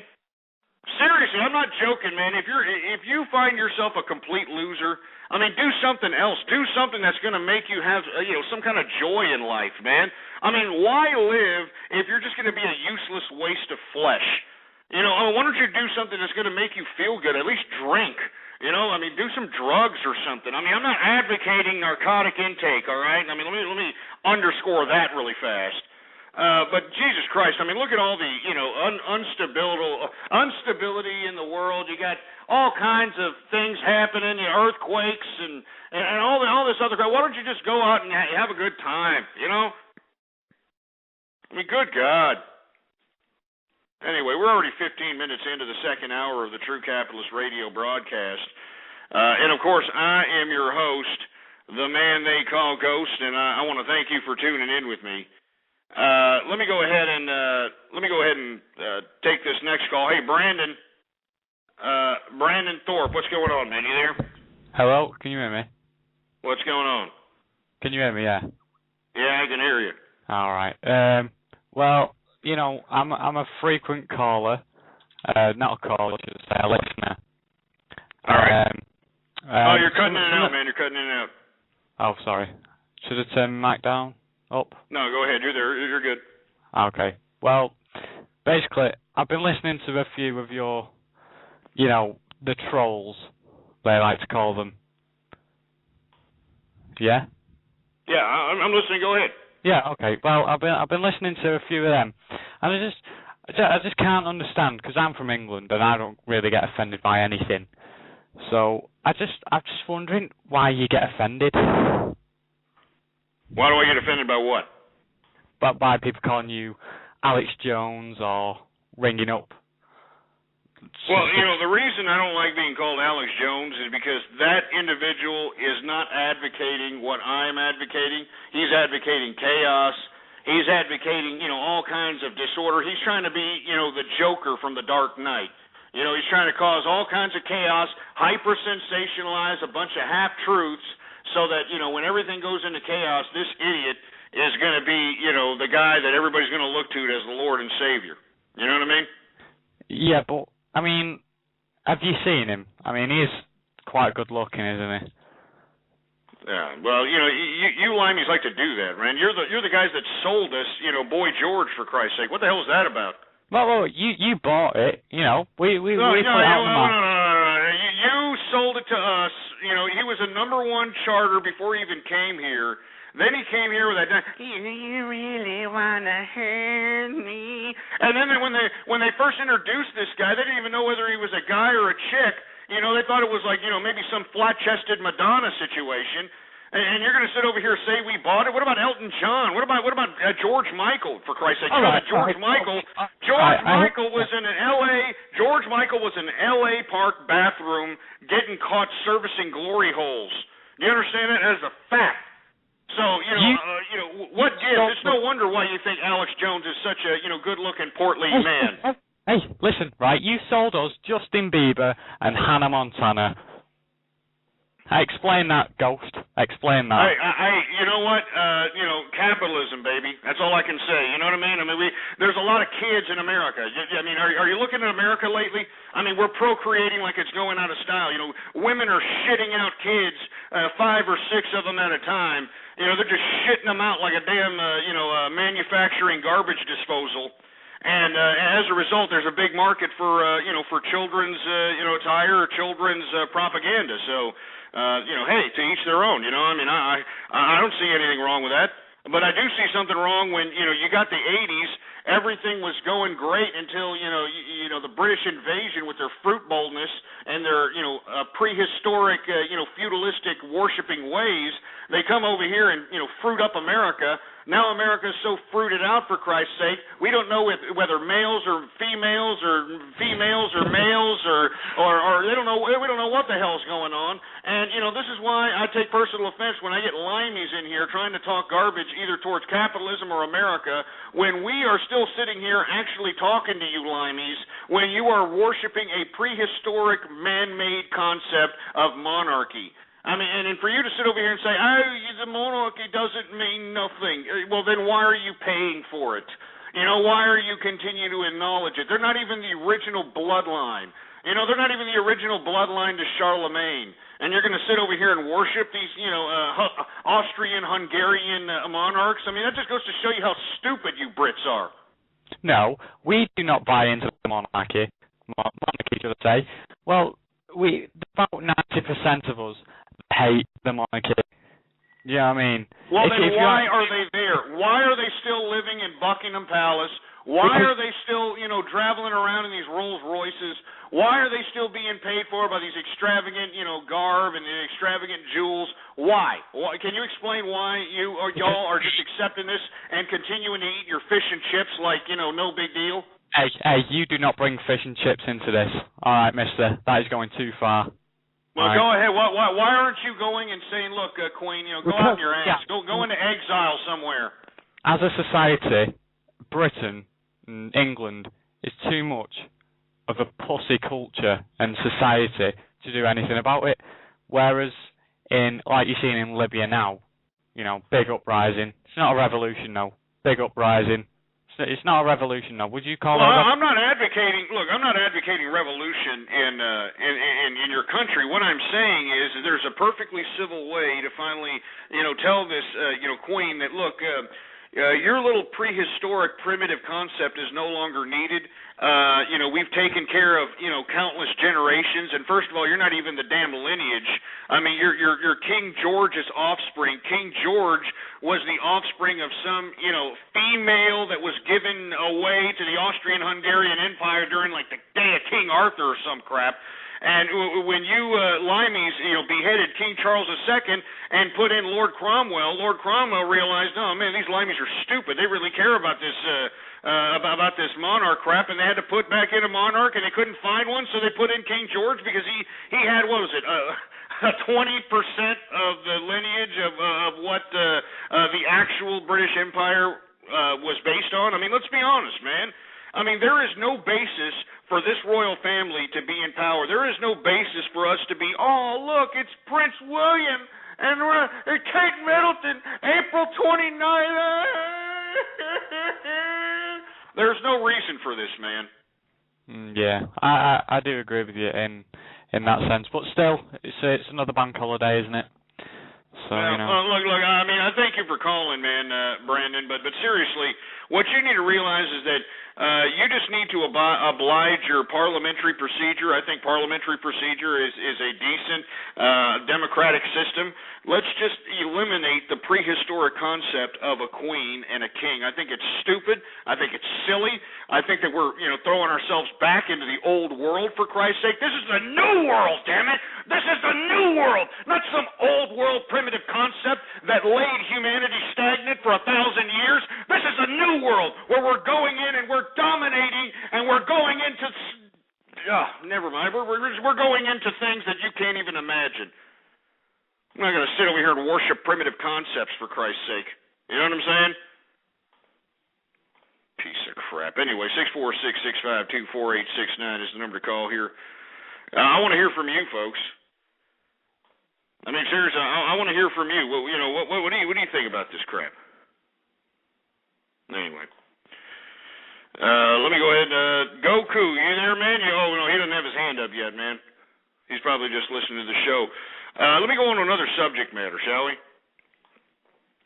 Now, another subject matter I'd like to get into is the fact that the Dallas Federal Reserve Chairman, Richard Fisher, said today that the United States is on a fiscal path towards insolvency. And it's not a matter of if, it's a matter of when. And, I mean, that's not very positive, coming from, a chairman of the Federal Reserve out here of Dallas, the Dallas Federal Reserve Bank, making that kind of statement. I mean, that statement was made today during the hours of trading, and, it didn't seem to really affect the market much at all. You know what I mean? I mean, I'm dead serious. It didn't affect the market at all, for Christ's sake, and I think that this should be something to be eyeballed for all the investors that are looking for economic indicators. Not to mention that new home sales today for the month of February at an all-time low. We were talking about, regular home sales yesterday at a 9-year low. New home sales are at an all-time low, for Christ's sake, for the month of February. So, I don't know what to say, man. I mean, the only thing that's pumping a little bit of legitimacy into the markets, into American economy, is the fact that the euro is collapsing from under its socialism. And once, Europe collapses from under its socialism and the euro crashes, you're going to see strengthening by default in the American economy. Even though the American government is being fiscally irresponsible and continuing to spend money, because the socialist system of Europe is collapsing before our very eyes, this is what we have out here, folks. I mean, this is actually strengthening the American economy because the damn the damn euro is crashing, you know. Anyway, 646-652-4869. I don't know. I wouldn't go that far to say that the United States is on a path towards fiscal insolvency. But if we continue to spin like we are, we continue to do these little international humanitarian efforts. They're going to continue to add on money to our tax bill. It's not very appropriate. We're going to continue to delve out these entitlements. It's just unbelievable. Under Obamacare, which is the 1-year anniversary today of Obamacare, in the next couple of years, Texas, the state of Texas that I'm in, is going to have to pay 46% of its budget to these people in Obamacare. This new Medicare, the woodwork effect. Everybody, from out of the woodwork is, gathering in on this Obamacare. If you can't afford it, you can just kind of hop on the bandwagon. The state takes care of it. And the state of Texas, here in the next couple of years, 46% of the state budget is going to be Medicare entitlements because of Obamacare. You're calling this some kind of a reform of health care. It's crap. It's utter garbage. So anyway, 646-652-4869 is the number to call here. I want to hear from you. What do you think about all this crap, man? Seriously, what exactly do you think about all this crap? Anyway, hold on just one second. We're about to do something really fast. I'm just going to try something, if you don't mind. Before we take calls, I'm going to do something. Let me see here. All right, let's just do something real fast.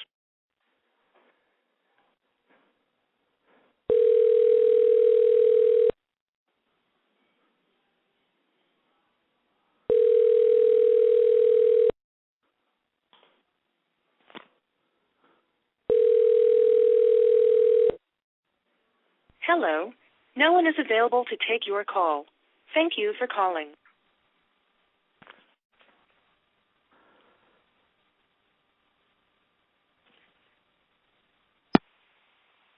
You're going to hang up, huh?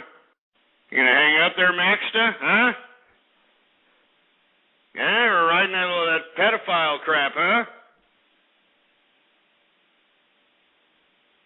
That's what I thought. Anyway, I'm sorry, there was an idiot in here named Maxta, throwing some pedophile, text. As a matter of fact, people should scroll up and report that bastard. He comes in here talking about how he's a pedophile, and our tax dollars are paying him to be a pedophile. I'm just calling him back because he's so adamant about wanting to call in and claim that he's a pedophile. So that's what we're doing here. And for all the folks that don't believe me, there are actual people that were private messaging me telling me to kick this idiot out because he was talking all this disgusting garbage. So, let's see if he's got the balls to pick up and talk about it, huh?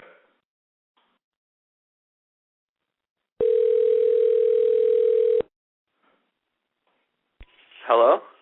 Hey, Maxta, how you doing, huh? Hey, what's up, Ghost? Hey, so you gonna continue on with this talk about you being a pedophile or something? You want to get in depth with about it? You were talking about it in the chat room here.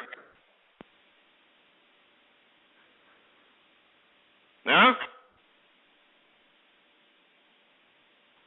Hey, Max, I'm talking to you, man. I mean, you said I wouldn't take your call. I'm calling you, boy. Come on, boy, don't be scared. You had big balls coming up into the chat room. I mean, the chat's already been sent off. Why are you hanging up? Why are you gonna hang up for, man? Oh, come on. I gotta call this bastard back. Are you kidding me? Oh, you gotta be kidding me. You can't sit over here and make some pedophilic remarks and then, just hang up the phone on me when we're trying to get answers here. All right? I mean, you just can't do that there, Maxta. All right? Seriously. Seriously. I'm not joking.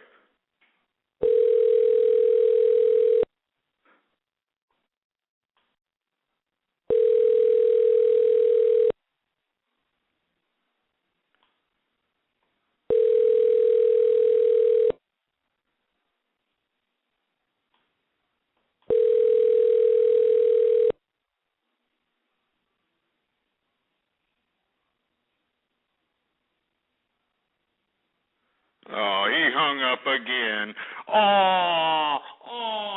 Maxta, what happened, man? You call, you're in here, you flap your Cheeto-stained fingers on the keyboard talking about, I'm a pedophile, I'm collecting your tax dollars to be a pedophile.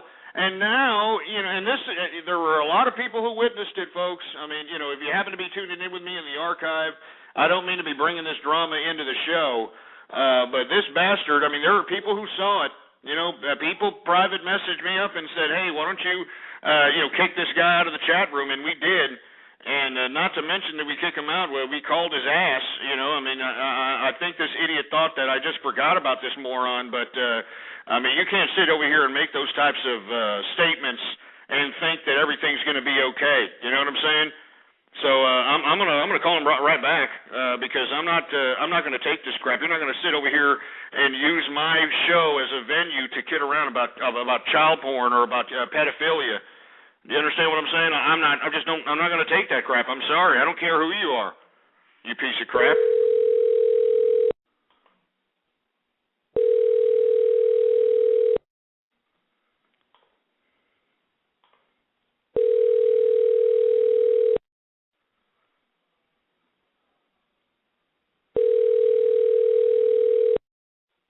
Come on, puss.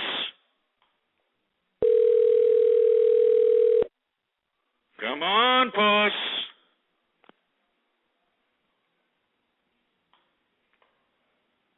Hey, Max, if you're picking up, you might as well talk, man. You thought you were big and bad and funny, getting lulls.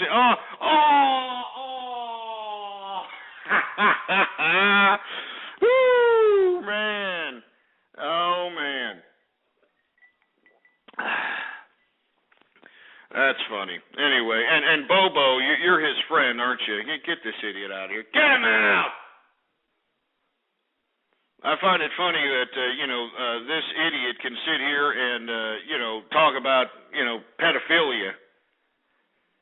And now, he just doesn't want to answer his phone number. What's going on now, huh? What's going on up in here? Here, we got somebody else from the same area code. Maybe it's him. Maybe it's his butt boy or something. Hey, who are you? 718, who are you?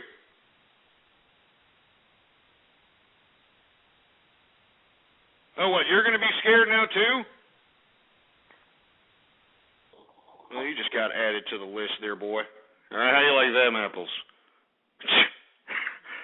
You just got added to the damn list, you stupid milky liquor. All right, you going to talk or you want to be put on the list? I'm not joking, man.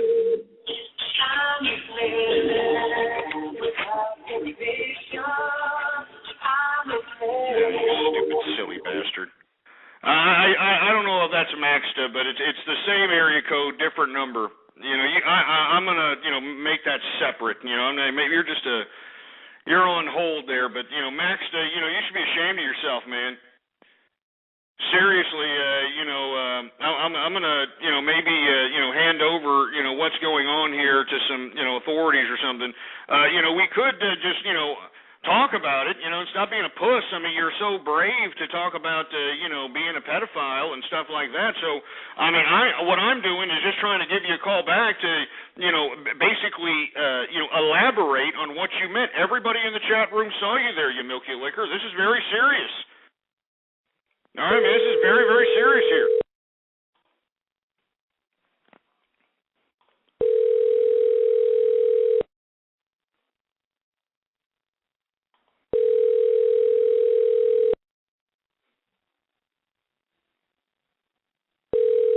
Come on, I want his mom to pick up. I want somebody to pick up the phone, please.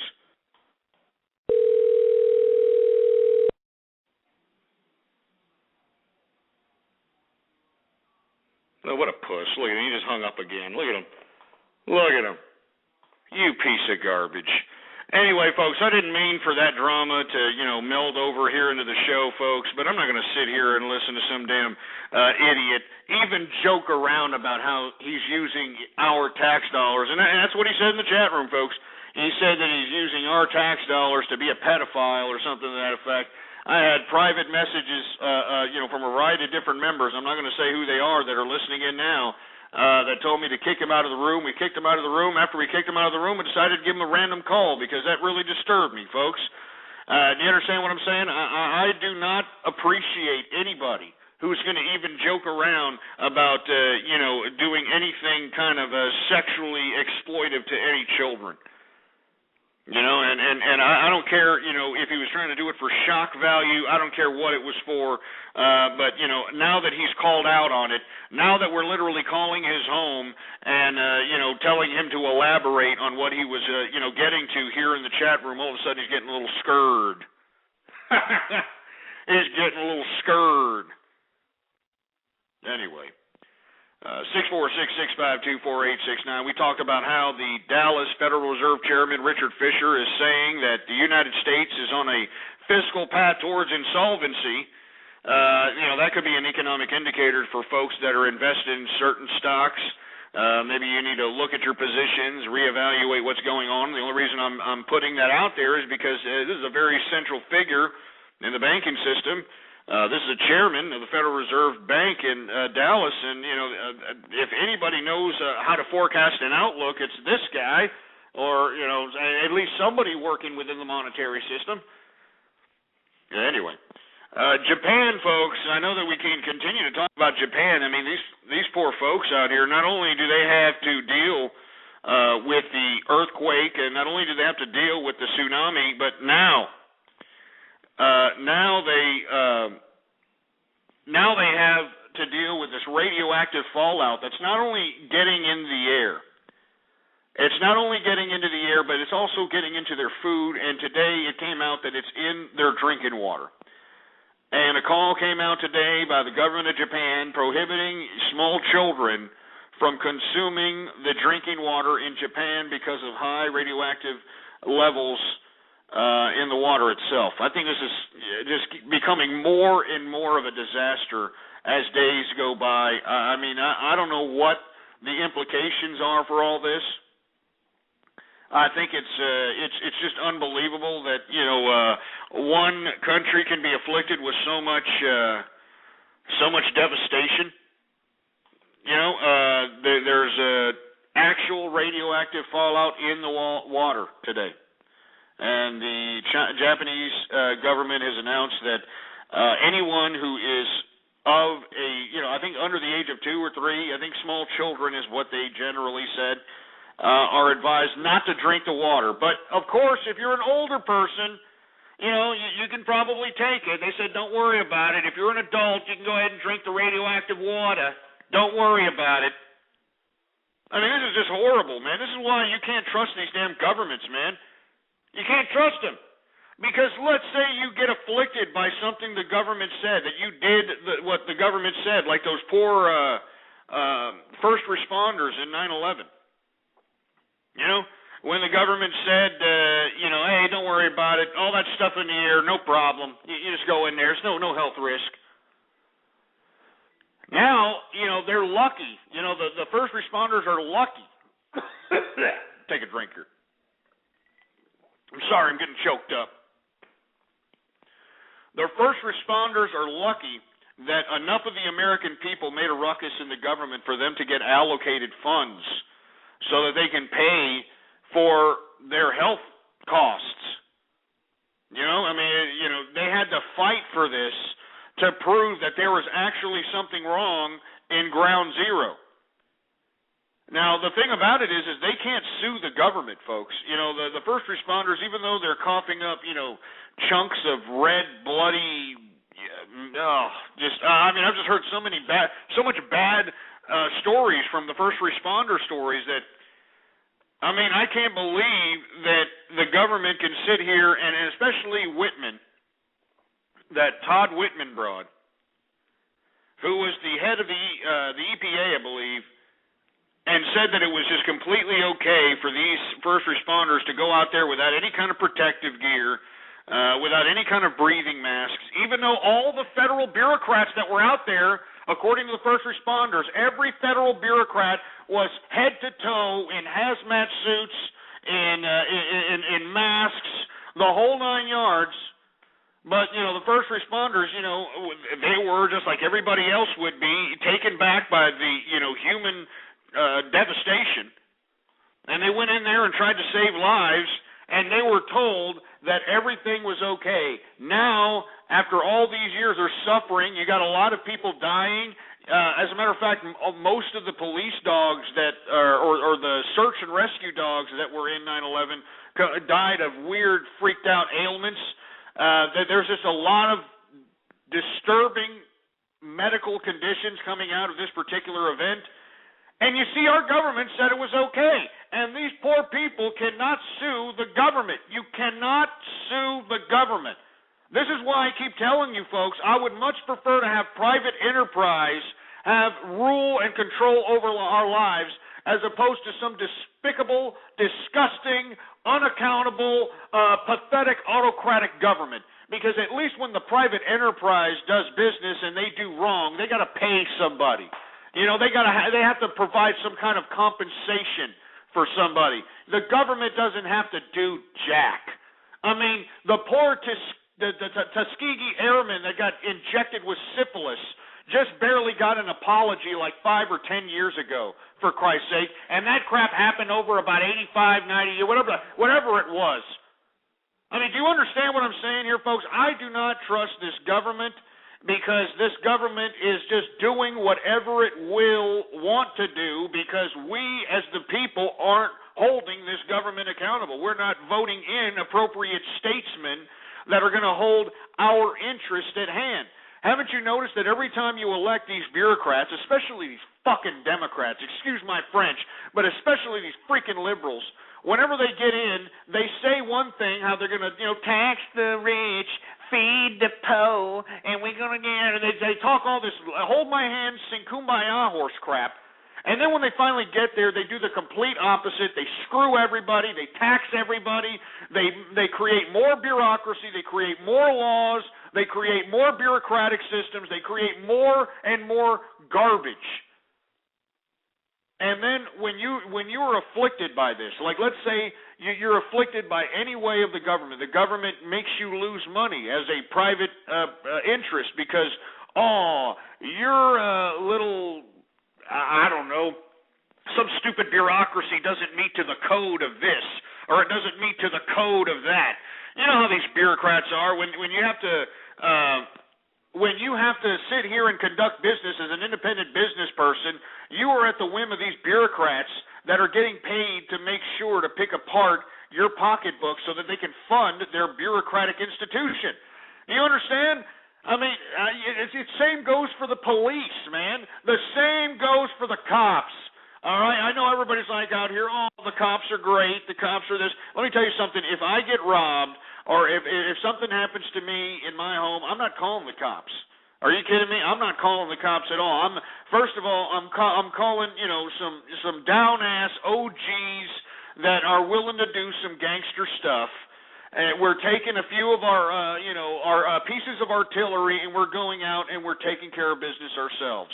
Because what's unfortunate is that when you get cops involved in any situation, the cop is not there to make sure that they're serving and protecting the public interest. No, they are what they're doing is tax collecting on our asses. Why do you think that they want to, they implement all these stupid laws? In Texas, we got this freaking seatbelt law protecting assholes from themselves. You know what I'm saying? And then when they don't have a seatbelt, it's like a $250 fine. They make sure that all these little stupid, dumbass, the most stupidest crap is enforced. Oh, you got a broken tail light. Oh, your light's a little flickering. Oh, look, your registration is a day old. Oh, look, your registration sticker just expired. Oh, this and that. The reason they're doing this is because they are tax collectors. They are not working for the people, all right? They don't have the people's interest at hand. They have their own interests at hand. Do you understand what I'm saying, folks? I mean, I'm not trying to talk garbage against cops, but let's be real. I mean, haven't you noticed that the cops are always the last to get to a situation? Unless it's one of those situations where a guy's holding up a bunch of people and he's shooting up the joint, and a cop has to react in an impulsive manner and shoot the bastard. I mean, that's the only way. They're always there at the end.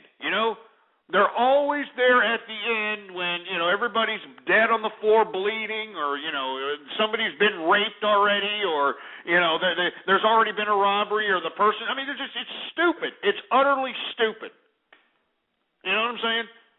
I mean, in my personal opinion, I would not be complaining if the police were actually serving and protecting the public.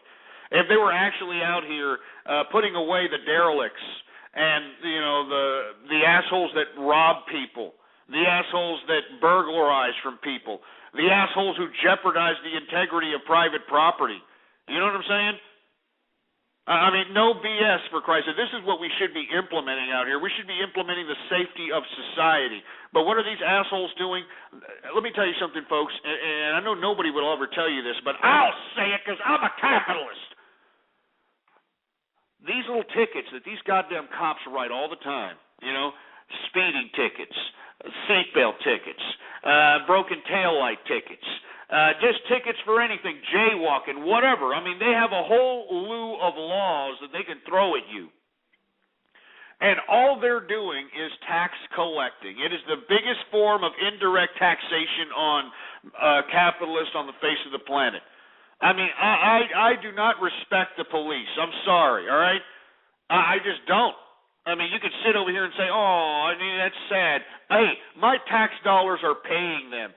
That's my respect enough, all right? They're getting paid off my tax dollars.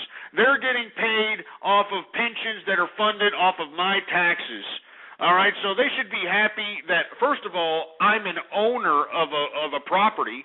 Second of all, I'm an owner of a business. Third of all, I mean, I should have a higher level of status in the eyes of these damn cops. But no, they don't. Haven't you noticed that they let these schmucks that are revolving doors in the system, they let these idiots run amok? And you even see it on cops all the time. What do they do on cops? They catch some idiot, and they're like, hey, man, didn't I just catch you last week in a high-speed pursuit? Man, I mean, what the hell's going on? Oh, man. I mean, I'm serious. I mean, what cops love to do is, if you have no record whatsoever, they try to find anything they can to see if they can put you in the system. And why do they do that, folks? Because they're a part of the system, the government system. I'm telling you, folks, I know that all of you idiots praise the government as if the government's great, as if the government is just the answer to all problems. It is not.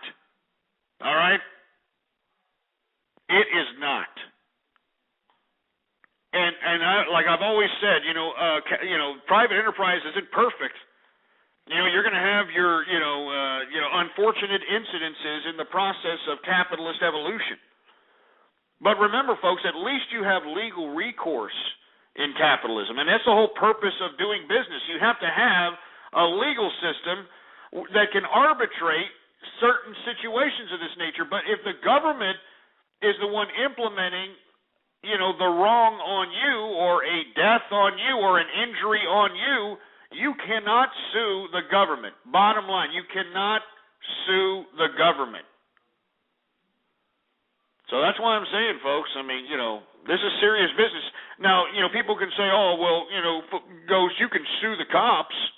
Yeah, sue the cops and try to stay in that city and see if your ass isn't harassed by having choppers, hovering over your damn house, putting spotlights on your window, and, you got idiots tailing your ass. Just go ahead and see how far that gets you, for Christ's sake. These cops are just as big of a gang as every other bureaucracy. Don't you understand? The bureaucrats don't care. They don't care about us, man. They don't care about us capitalists. They care about themselves. They care about their pensions. They care about their salaries. And they care about the continuity of their jobs. That's all they care about. They don't care about protecting society. Every time I hear some cop say, oh, I came out here to make a difference and catch the bad guys.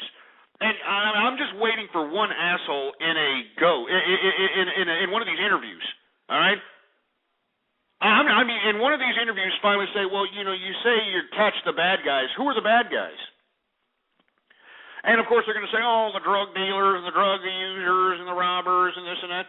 And, what are they going into? They're stopping people for, broken taillights.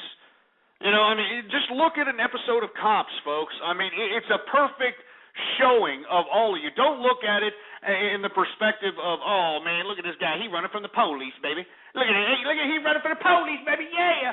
Look at it from how the cop is implementing his authority. We got a broken taillight here. He made an illegal turn over here.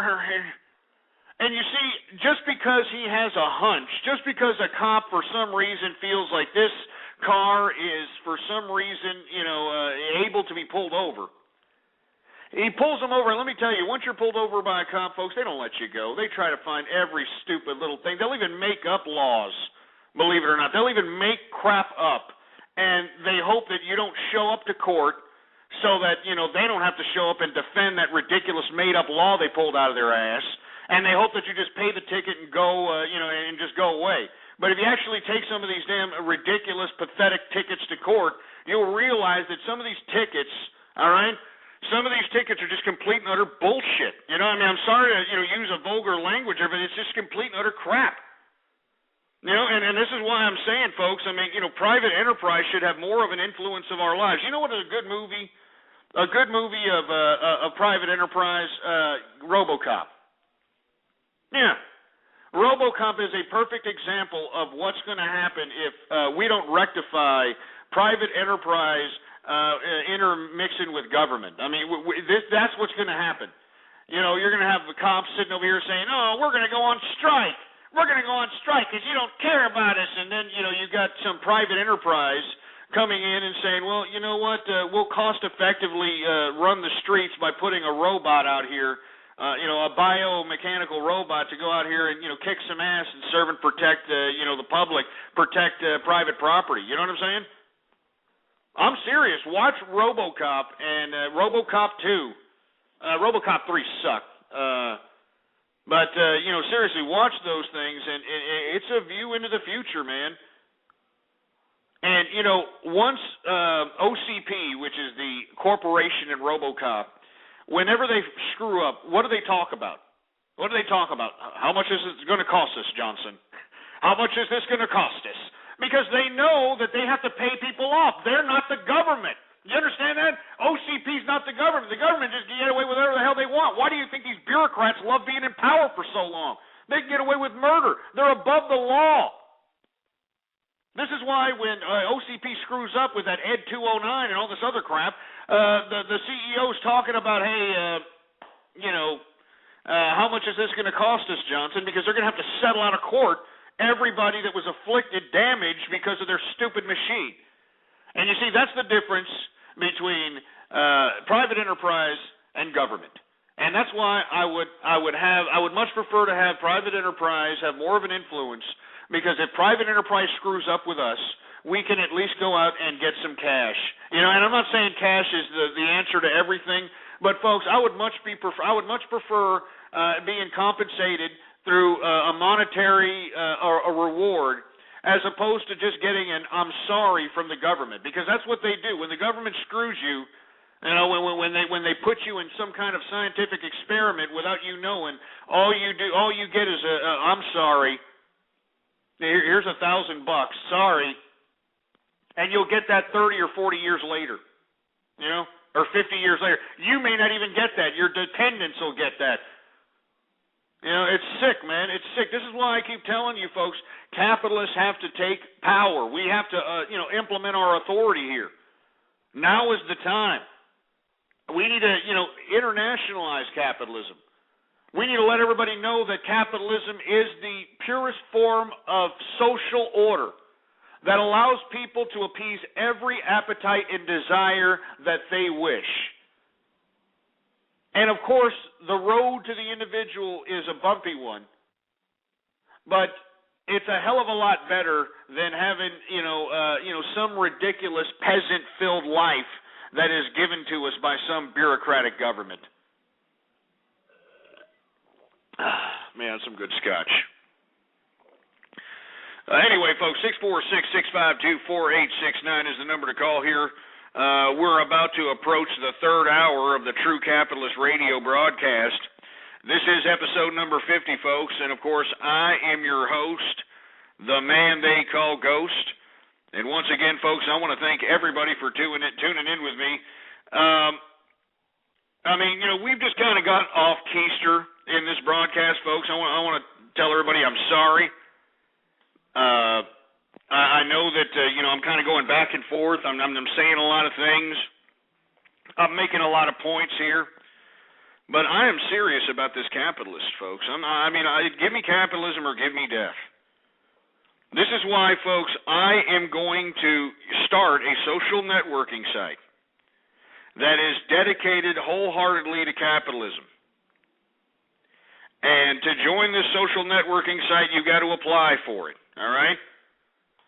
All right, now, I'm not going to announce the social networking site until Friday, but if you would like to become a member, and I'll know who you are, I always look at the chat rooms, I always know who's listening. Give me an email, ghostpolitics@yahoo.com. This is going to be a pretty good social networking site, man. We're going to have profiles, chat rooms, forums, the ability to post classifieds, the ability to post up products, believe it or not. You can actually, take photographs, post a product, and actually sell it to people out there. It'll be an opportunity, and you know what? I'm not eBay. I ain't going to collect anything, man. I ain't going to we need 4% of, this, and we need this on the transaction. No, man, this is capitalism, and this is why I want to, have this type of social networking site, Seriously, I'm going to have this kind of social networking site. I haven't posted it yet, folks. But if you want to become a member, give me an email, ghostpolitics@yahoo.com, and give me a short blurb on, why you should become a member. Because remember, we're accepting nothing but capitalists. Nothing but capitalists. Worldwide.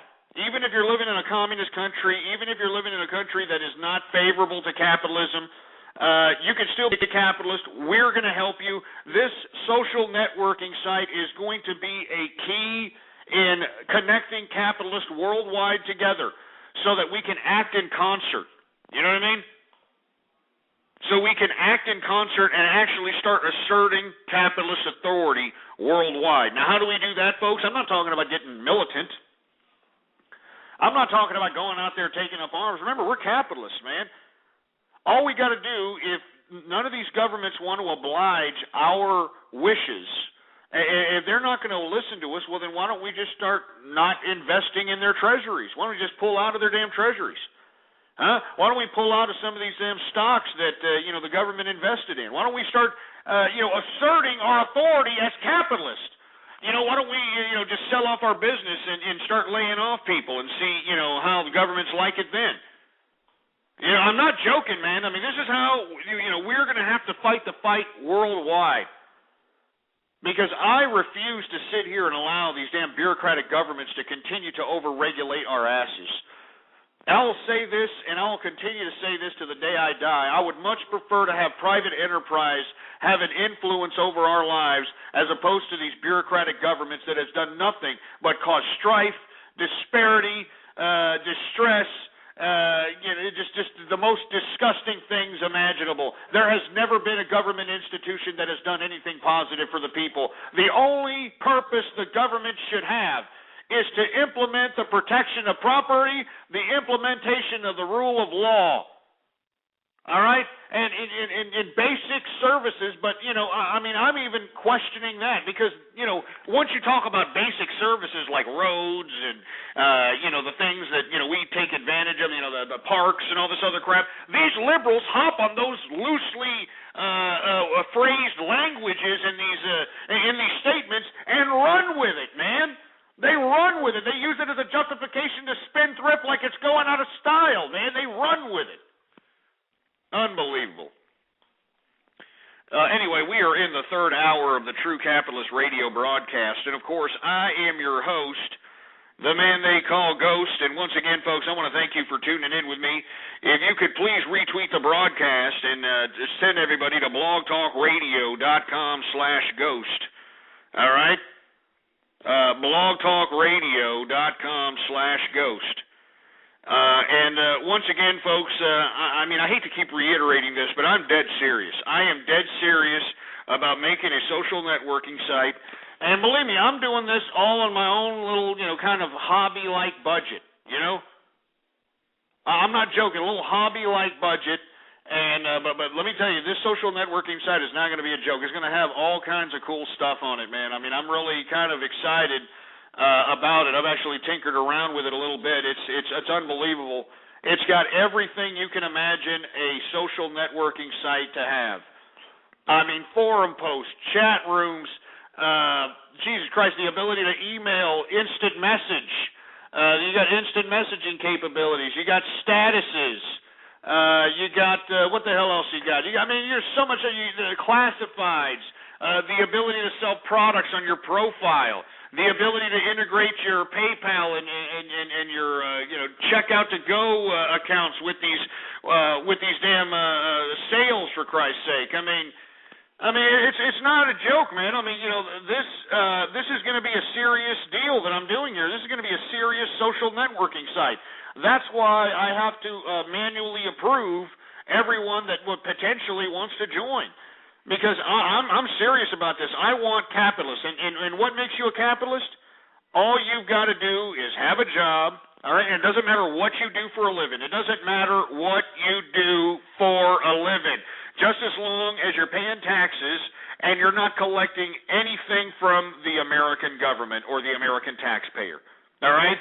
I'm not joking. As long as you're not collecting a dime from the American taxpayer and you've got a job, and it doesn't matter what you do, you are a capitalist, believe it or not. You are a capitalist. You're already ahead of the game than most of these people out here in America that are collecting government cheese, housing voucher programs, collecting disability on, ridiculous ailments like fibromyalgia or, the back pain, general back pain, or whatever the hell else it is. You're way ahead of these people. You're way ahead of the game from these people that claim, unemployment for 99 weeks. Way ahead of the game. So this is why I'm saying that's what makes you a capitalist. And I'm serious. If you want to get ahead of, before I announce the social network on Friday, if you want to be a member, and we are looking for moderators, we're looking for people that can help, potentially quash any kind of, situation that arises from somebody who gets through our screening process and becomes a milky liquor. Seriously, we got to hurry up and have some moderators in there to have some abilities to quash that potential situation.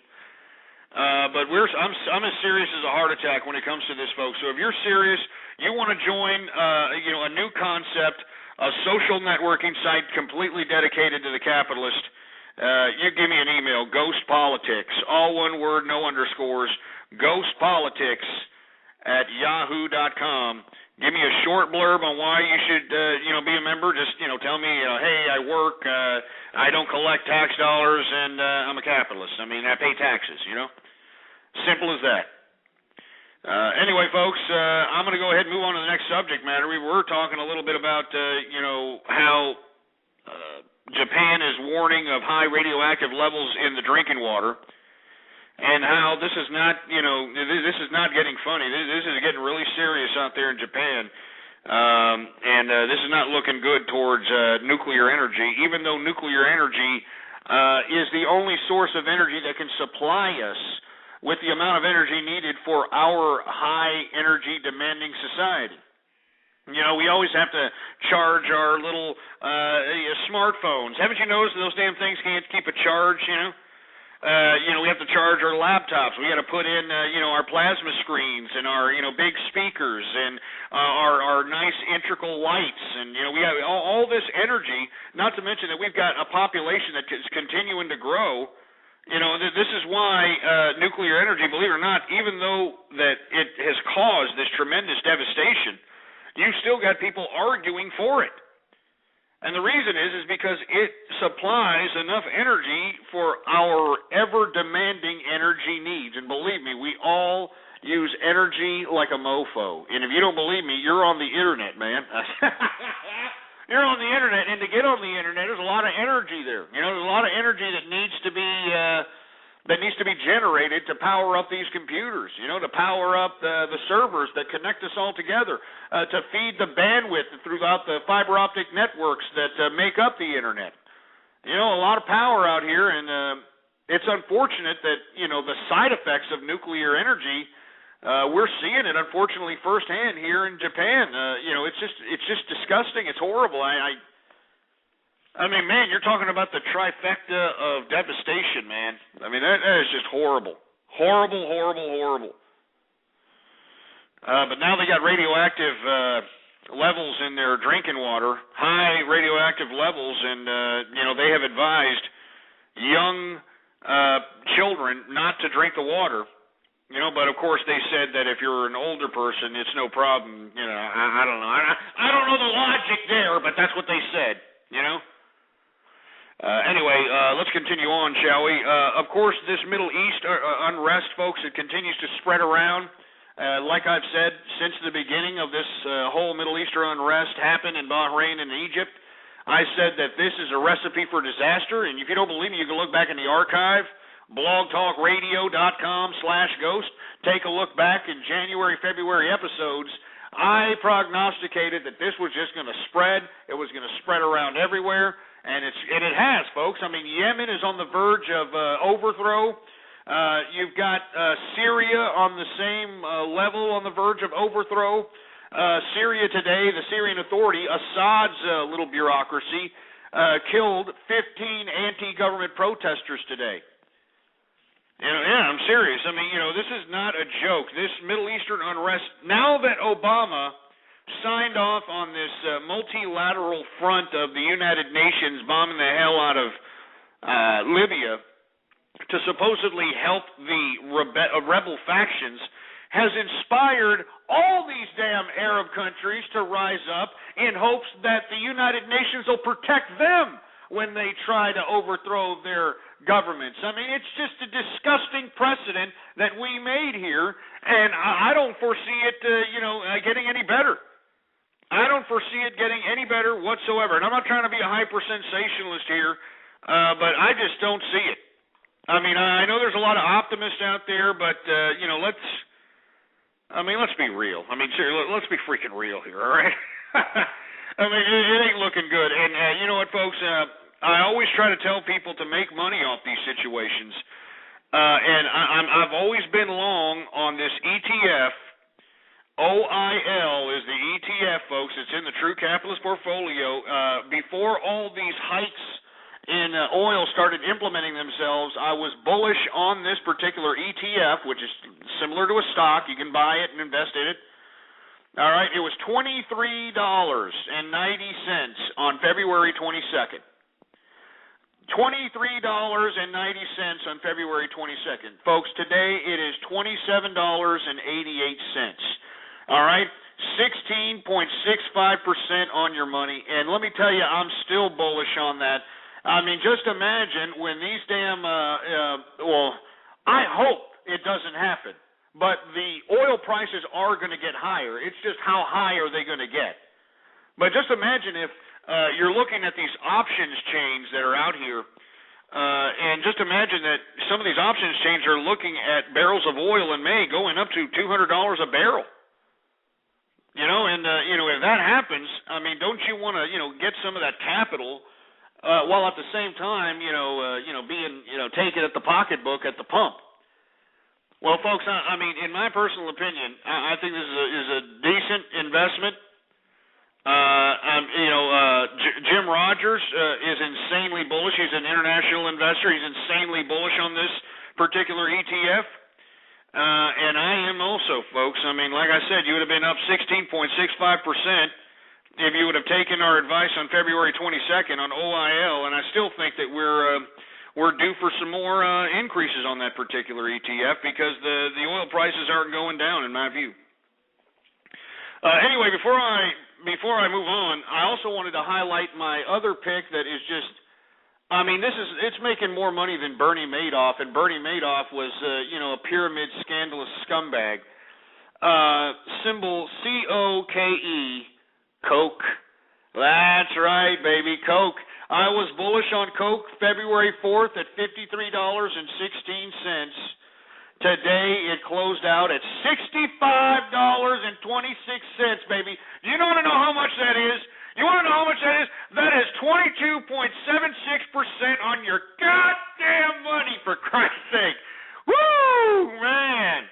Oh, man, and even with the losses that we're suffering from when I was bullish on some of these stocks here like Cisco, GM, and GE, even with all those losses in this particular portfolio, I'm still up 4% and change. You know what I'm saying? So unfreaking believable. And the ones that are down, I think that, once the double dip recession, if it does happen, I'm not saying it is, but if it does happen, if the double dip recession happens, then I believe that the stocks that are beaten up now are going to go up tremendously because these are leaders of their industry. These are the ones that are going to, survive the test of time. You know what I'm saying? Seriously, I mean, believe me, I am really surprised at that Coke play. I mean, who the hell knows? I mean, I don't really. I think that this has got to be the highs for Coke. 65.26. I mean, it may be 68, but I don't know, man. But I'm not buying on that. I think it's too late to get in on Coke, COKE, folks. I think it's just too late. But OIL is, perfect opportunity. I also think, Cisco looks hot. I also think Michael Dell, believe it or not, Dell Computers is looking pretty good because there's an insider trade that just was released today, and it was Michael Dell, the man who created Dell Computer. He is actually buying back $150 million of his own stock at about $14 and change. So that made it go up about 2.50% today. Maybe Michael Dell knows something that we don't. So that's why I'm saying I think that there's some unbelievable opportunities out there. You know what I'm saying? Unbelievable opportunities. But I hate to toot my own horn here, but beep on symbol COKE, man. 22.76% on your goddamn money. I mean, that's better than Bernie Madoff. I mean, good God. Anyway, folks, I want to hear from you. 646-652-4869 is the number to call here. I want to talk to some people. All right, is this thing on here? Hello, is this thing on here, for Christ's sake? I mean, I've been sitting over here waiting for callers. We've had to make a few callers we had to make a few calls to a couple of people that tried to come up into my chat room and try to make a joke about pedophilia. And when we called them, they just didn't really want to talk about it. They were a little scared, and I don't blame them. But anyway, we were talking about how Syria has shot 15 anti-government protesters in hopes of, quashing the unrest that's in their country. We also have unrest in Jordan. We also have unrest in, we already talked about Yemen. They're on the verge of collapse. I mean, it's just all spreading. You know what I mean? It's all spreading around. People said I should call that pedophile one more time. All right, we'll do it one more time. All right. Now, folks, the person I'm calling, if you happen to be just tuning in or you're listening in the archive, there was an individual that came in here that actually kidded around in the chat room and posted a little post saying that, he collects tax dollars to go and be a pedophile or something to that effect. Individuals that were in the chat room saw it. I had a lot of people in the chat room private message me and say, hey, kick this silly bastard out of here. It's sick. He's a sick bastard. He's talking about pedophilia, all this other nonsense. So we're going to give him a call right now, We're going to give him a call again. He picked up the phone and said, oh, hi, Ghost. And then he just, when I asked him, hey, what's this about you being a pedophile? Why don't you elaborate on it? He hung up like a bitch. So let's call him one more time. And I want to get to the bottom of this crap. I do. I want to get to the bottom of what he meant by what he posted in this chat room.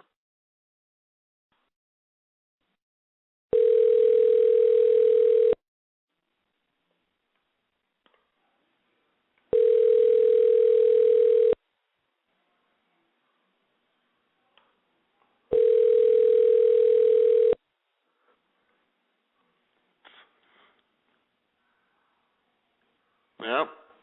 No.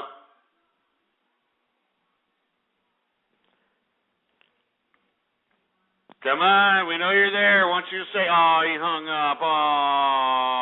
Oh. What a piece of garbage. I mean, I wouldn't pick up either. This idiot thought he could just kind of, go into the chat room and, hey, look at me. I'm going to pretend I'm a pedophile and pretend I'm using tax dollars to be a pedophile.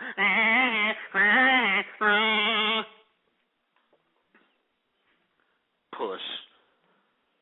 He picked up earlier, for all the folks that are just tuning in, he did pick up earlier, and then when I said, hey, why don't you elaborate on you being a pedophile, he got scared and hung up. Stupid puss. That's what he is. Anyway, there was a bomb today that rocked a Jerusalem bus stop out there in Jerusalem in the Middle East, killing one woman, wounding about 20 people. And, folks, I mean, this is the last thing we need is the Palestinian and Israeli situation to flare up this goddamn Middle Eastern uprising. I mean, this is the last thing we need here. And I don't want to make this a big part of the show, but the reason I want to elaborate on this, folks, is because this will only throw tremendous fuel on the fire if, first of all, we continue to have bombings in Jerusalem. The Israelis are going to retaliate, and as a result, people are going to look at that situation and get even more infuriated in a Middle East that's already infuriated to hell. And I just think that, man, I mean, the world is, it looks like the world is going to hell, man. It's out of here, for Christ's sake. That's why, hey, if you're an alcoholic and you just got on the wagon, you might as well go ahead and fall off the wagon, keep drinking. You might as well go out and, puff on the Magic Dragon and, have a good time, for Christ's sake, because, I mean, you got earthquakes at 9.0. You got, solar storms that are supposed to, knock out the electrical grid.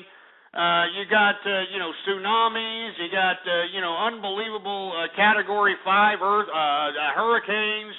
We're just all these, unbelievable atmospheric-like events. I mean, you got floods and tornadoes in California. We're suffering from an Arctic storm in North United States, believe it or not. I mean, they're snowing right now. I mean, unbelievable. Let me go ahead and take a sip of this booze here. Oh, man, Johnny Walker Blue, you gotta love it, man. You gotta love it, baby. Anyway, I'm going to take a break here. I'm going to take a break, and I don't know what song to put on. I don't have a song to put, man. That's what sucks. I really don't have a song to put on. I don't want to put on RuPaul Supermodel. I just use that for punishment. I just use that for punishment, for Christ's sake. So, since, I had such a good time, I am not putting Friday assholes, all right? That is the most gayest, fruitest song on the face of the planet, for Christ's sake. G.G. Allin, huh? I'll get some G.G. Allin, man. He used to come to Austin all the time and, do all that freaked out crap that he used to do, man. Cut himself on stage and, beat people's asses and stuff. I mean, what a freaked out character that G.G. Allin is, man. If you want a funny clip of G.G. Allin, YouTube the Lisa Suck Dog incident. All right, the Lisa Suck Dog. That's just put that in there. That's G.G. Allin, believe it or not. Supposed to be reading some of his poetry, and it ended up not being that good of a situation. But anyway, that's how G.G. Allin was. He was really. You're talking about a guy that just didn't care. A true individual that just didn't give an F. That's him right there. Anyway, Jesus Christ, I don't know what to play, man. Yeah, the one in Boston. That's right, the Lisa Suck Dog incident. You know what I mean? Unbelievable. If you haven't looked at it, folks, let me just describe it for you. G.G. Allin, this really underground punk rock, controversial character. He did all kinds of disgusting, horrible things on stage. He would beat people's asses that were in the audience. He would punch people in the audience. People would punch him back. He didn't care. He would cut himself on stage. He would go on stage naked and cut his private parts and defecate. And he was just unbelievably just disturbed. But anyway, this guy actually got a reading somewhere in Boston. I think it was like 1989, and this was videotaped. And before he does a reading, he talks about some broad named Lisa Suck Dog, who basically said in some magazine article that G.G. Allin was crying wolf when it comes to wanting to commit suicide, and he gets all pissed off in this ranting about this article that some bimbo in the background says, why don't you just go ahead and kill yourself? And G.G. Allin said, oh yeah. Well, why don't you come on over here and make me kill myself? Why don't you come on over here and make me shut up, or whatever the hell it was. The broad actually has the audacity to go up and just kind of get in this guy's face. And let me tell you, this guy was a psycho imbecile. G.G. Allin was the most psychotic person ever to walk around in civil society. This guy takes this broad by the hair and throws her head into the damn wall and tries to start whooping her ass. And, of course, a couple of dudes try to come in, save the day. And, it's just unbelievable. It really is. And this was an actual guy. This was an actual character in pop culture that was followed around, that they bought his albums, they went to his concerts. He was an avid Austin patronizer. He came to Texas all the time. So it's funny that somebody in the chat room brings up G.G. Allin. No, I don't have G.G. Allin. You know what I mean? I don't have any G.G. Allin, but, geez Christ, what do I got in here? I already played that so many times. God damn it, man. Jesus Christ. Man, I hate leaving this dead air. Here, let me just go ahead and, put on some, Here, let me put on some glow stick crap. Here, this is Broke for Free, Calm the Fuck Down. Here it is, all right?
listening to Ghost on True Capitalist Radio. True Capitalist Radio.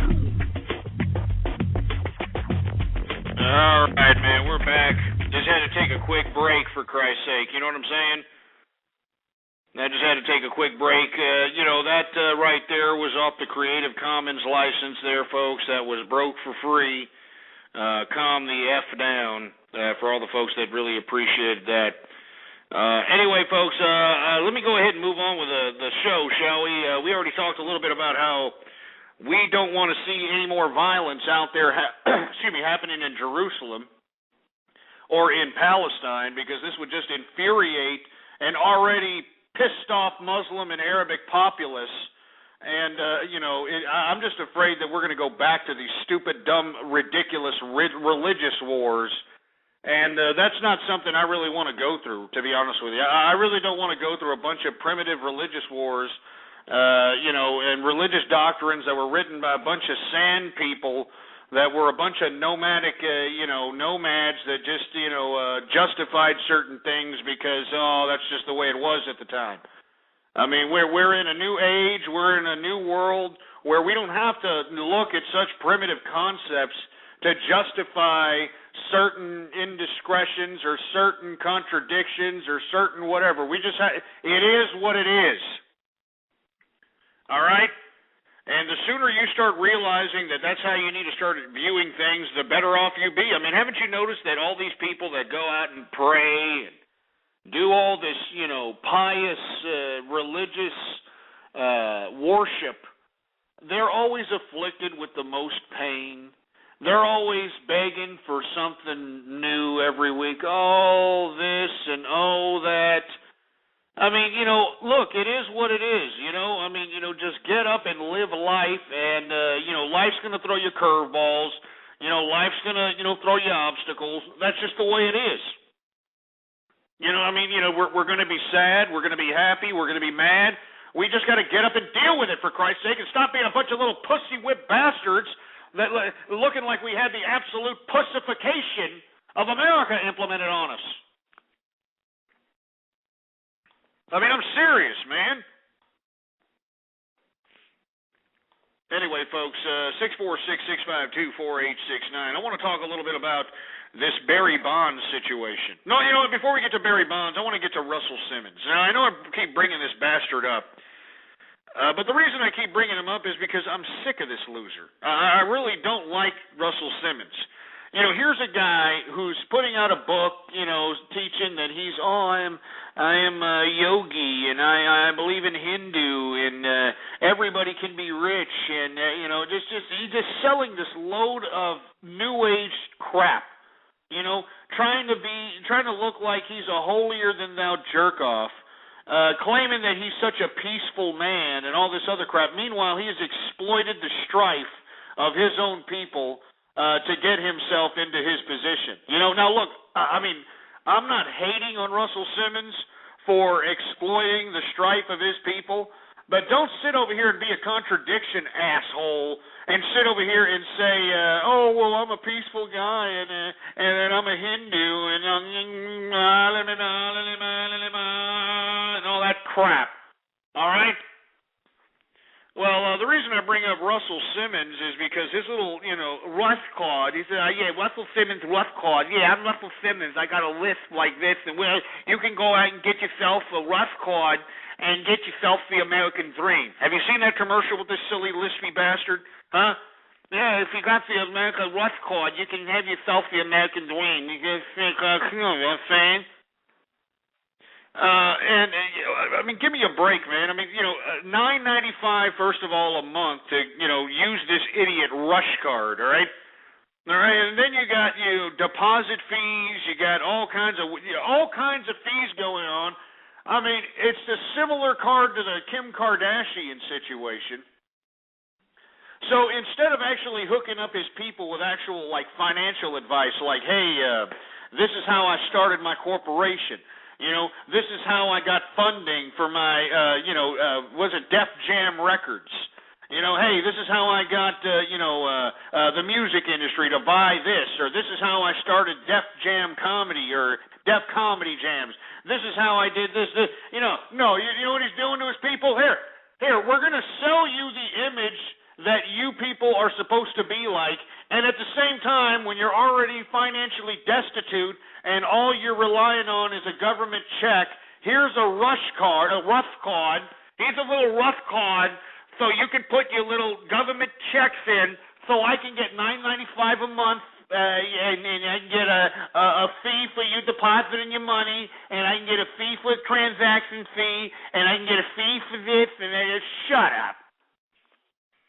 I'm sick and tired of seeing Russell Simmons, man. I mean, look, I saw him on Bill Maher, several weeks ago, and even this socialist bastard, Bill Maher, I had to check this idiot. I mean, you know, I don't know if that clip is on any video portal sites.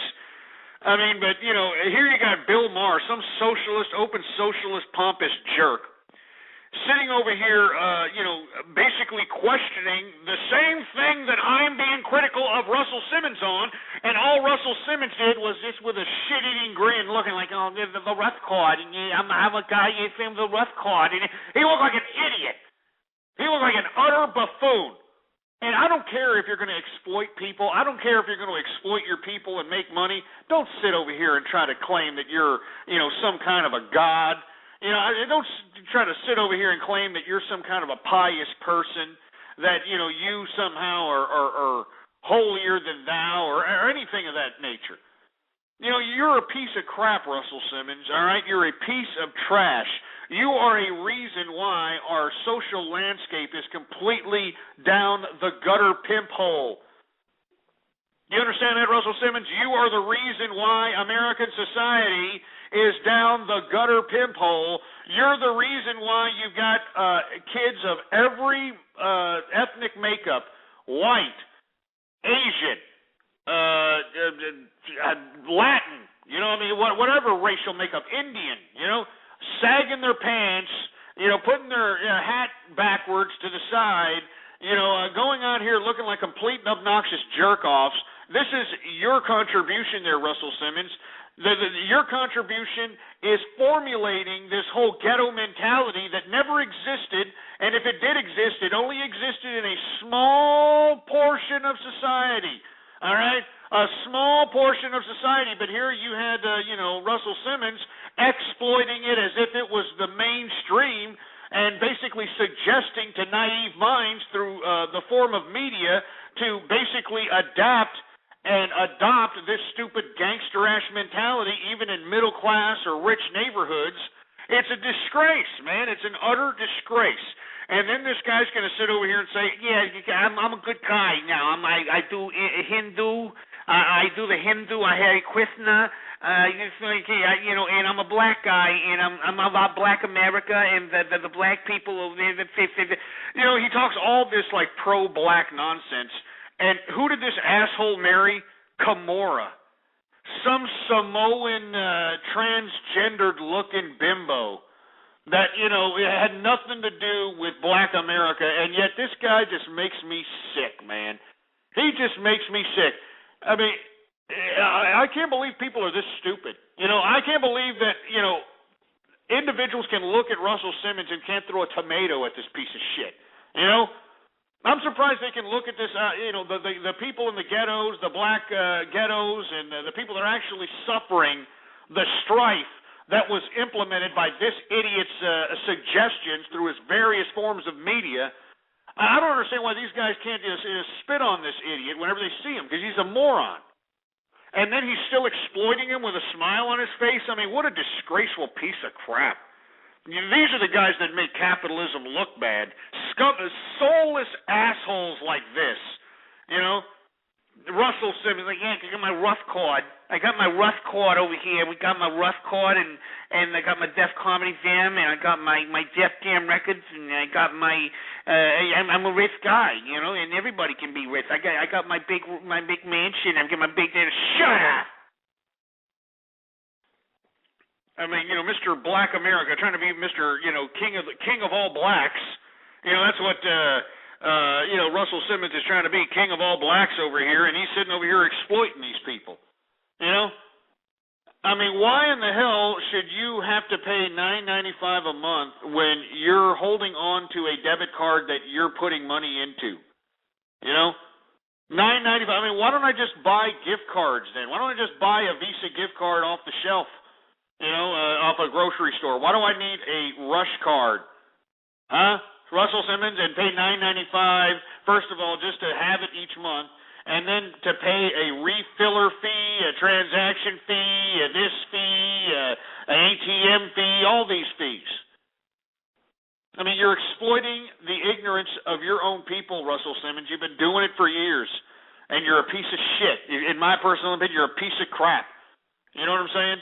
A piece of utter crap. And your brother is also another piece of crap. You know?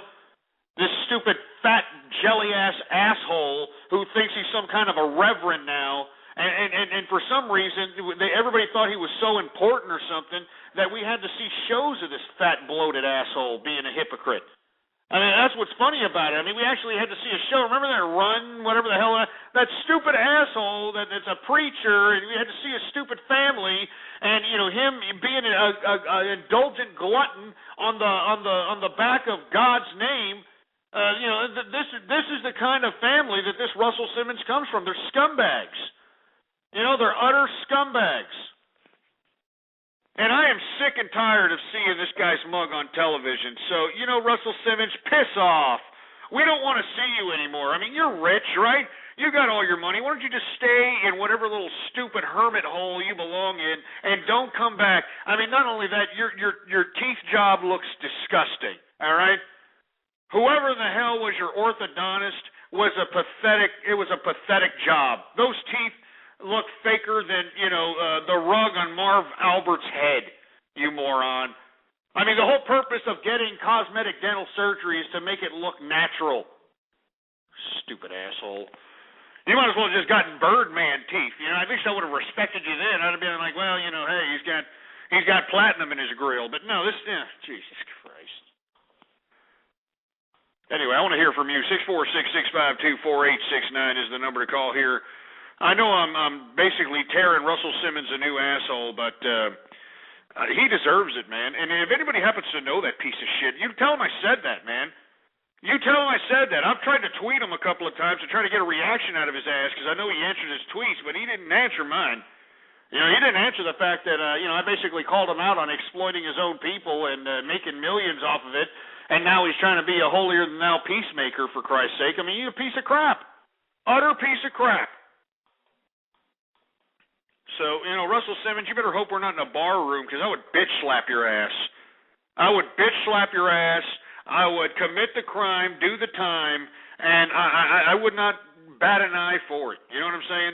Literally, I would literally bitch slap the living crap out of your hypocritical ass. I hate hypocrites. Do you understand what I'm saying? I hate hypocrites. Anyway, let me go ahead and take some calls here. 646-652-4869. We got Goku in the house, man. What's going on, Goku? Nothing much, Ghost. So with you, man?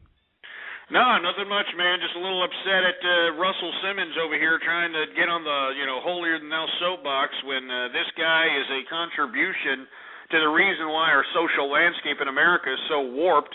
I mean, it was his suggested ideas via these artists that he basically put out in the mainstream public.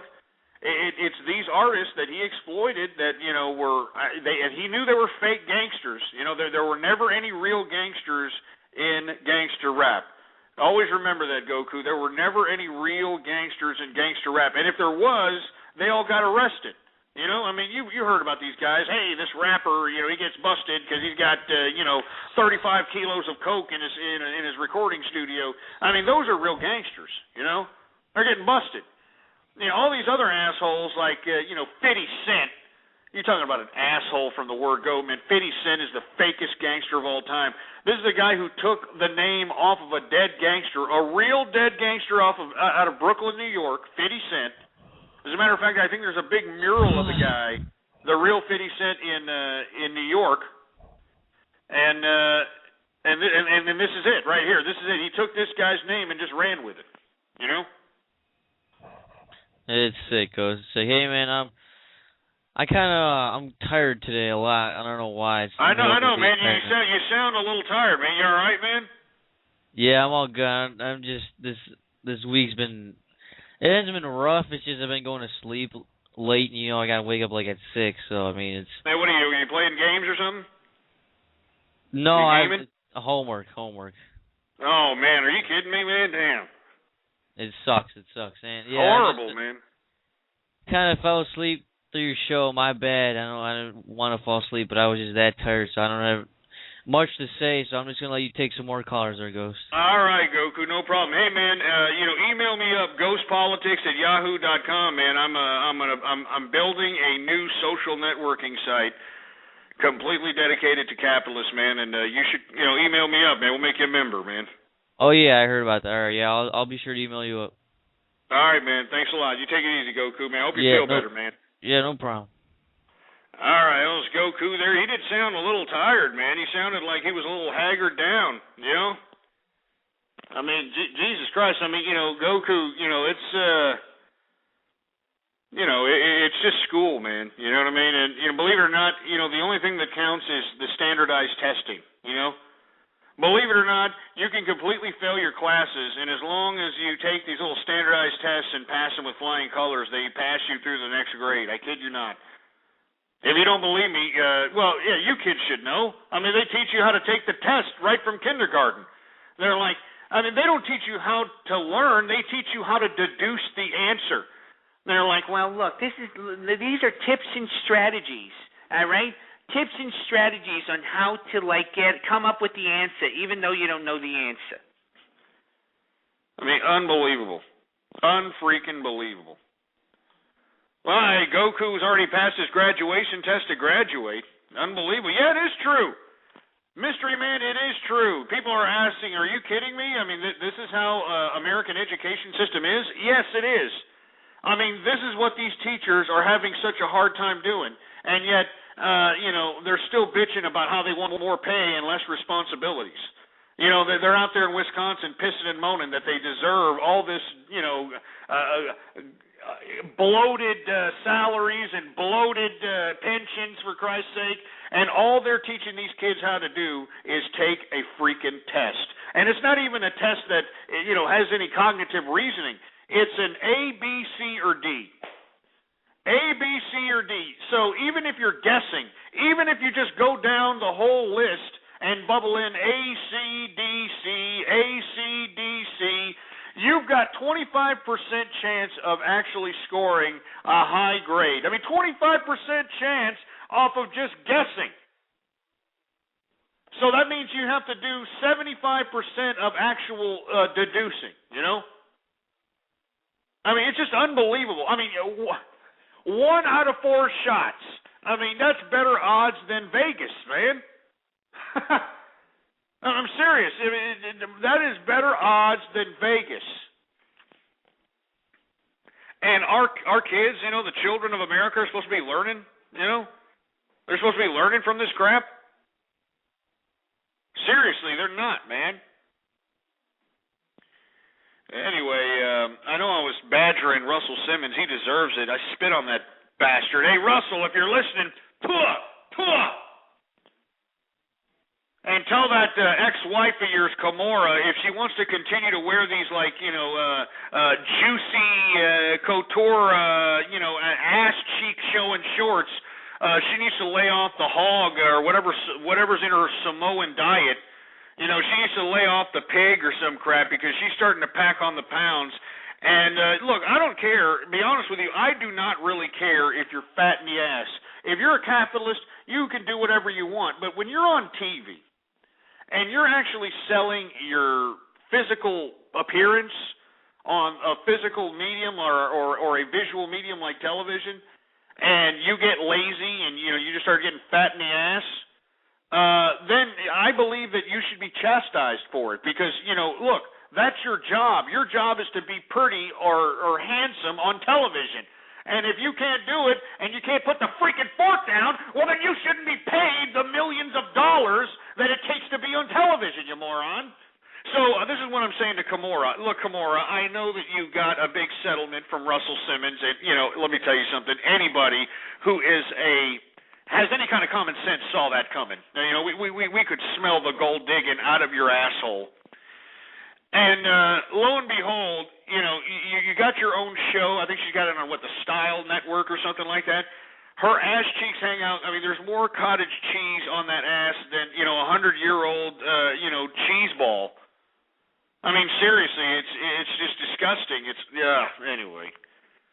Enough of those people. Russell Simmons, spit in your face, you piece of shit. All right? Anyway, Barry Bonds in the news. Barry Bonds in the news because he's on trial for committing perjury because he lied under oath that, he took steroids. He lied under oath that he took steroids. And as a matter of fact, there's actually a guy that's supposed to be a witness for the prosecution that is refusing to testify against Bonds. I forgot the guy's name. I don't really cover baseball, but I think this is an interesting story because, Barry Bonds was just such a cocky, imbecilic prick, acting as though that, all his athletic prowess was completely natural. Even though I don't care if athletes do take steroids, but let's be honest, all right? Baseball sucks, all right? I mean, baseball should be one of those sports that is played purely on athletic ability, excluding any kind of athletic-enhancing drugs. Okay, now football, man, you should feed football players roids for breakfast. You know what I'm saying? Basketball, I don't know how, roids can help you in basketball. I mean, the key to basketball is to be quick on your feet, long, lanky, and the ability to shoot. But I think that, they should be feeding, football players roids for breakfast, ultimate fighters roids for breakfast. Boxers, on the other hand, it's a different kind of sport. I love boxing. It's my favorite sport, to be honest with you, boxing. It's just unfortunate that America has turned into some pussy-whipped version of itself, that we can't produce boxers anymore because, we're pussies. I mean, I hate to say it, but we're punks. We get bitched out, I mean, did you see that that bully that body slammed that kid and went viral, for Christ's sake? I mean, come on, man. You're 8 feet tall. You got this young-looking, scrawny little prick, and you're going to allow this guy to, slap you around? I mean, come on. I mean, this is why boxing is on a decline. I mean, actually, there's more international boxers than there are American boxers. That's why whenever you see a boxing match on, like, HBO or Top Rank or one of these promotions, it's always a foreigner, somebody from England, somebody from South America, somebody from Mexico, somebody from Australia, Russia, Germany, and Americans, I mean, any Americans that attempt to go into boxing, they completely puss out once they realize that boxing's for real, and even though there's boxing gloves on your hands, those punches really freaking hurt. They can really break your nose. A punch can really slice your eye with a boxing glove, all right? And we're just pusses, man. I mean, it just makes me sick, man. And the only reason I'm bringing up this Barry Bonds stuff is because, this is why I didn't like baseball. I mean, if I can play the sport, it's not a freaking sport, all right? I mean, I'm serious. I honestly believe that if they threw me on a baseball field, I probably could play as good as everyone else that's out there on the field. I mean, I probably couldn't play shortstop, but I probably could play, any other position. I don't know if I could pitch either. I mean, that's basically the only position that requires any kind of athletic ability is a pitcher. And a catcher. A catcher has to be able to, have good knees.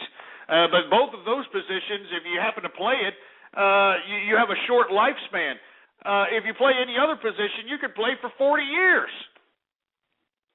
It's no wonder why Bonds is like, hey, maybe I should take some of these performance-enhancing allegedly take some of these performance-enhancing drugs here, and maybe I can start hitting some home runs and break the Roger Maris record and break this and break. I mean, stupid. If I can play it, it's not a sport, okay? Now, people will make the argument, but Ghost, you play golf. You can play that, and that's a sport.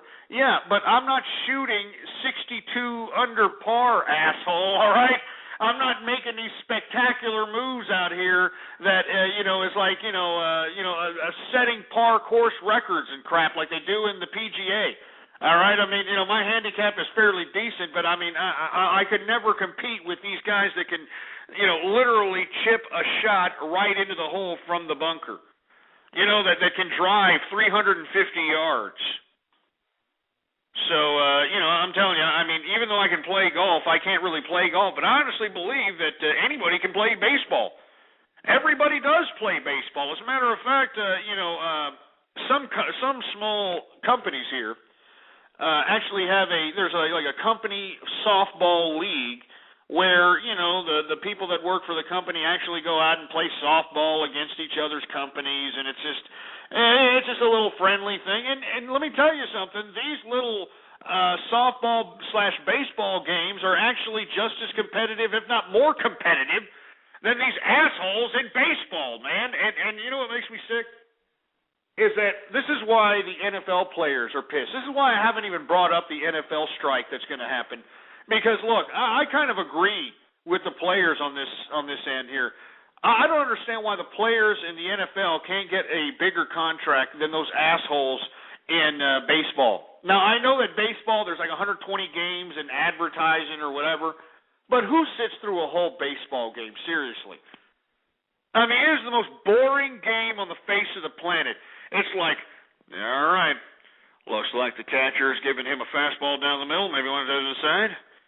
There we go, he winds up, he pitches, strike. Looked like a pretty good strike there. There we go, we got, swinging at a batter. I mean, 4.5 hours of that crap. Nobody stays for a whole game, man. It's the biggest goof of all time. It's the biggest farce of all time.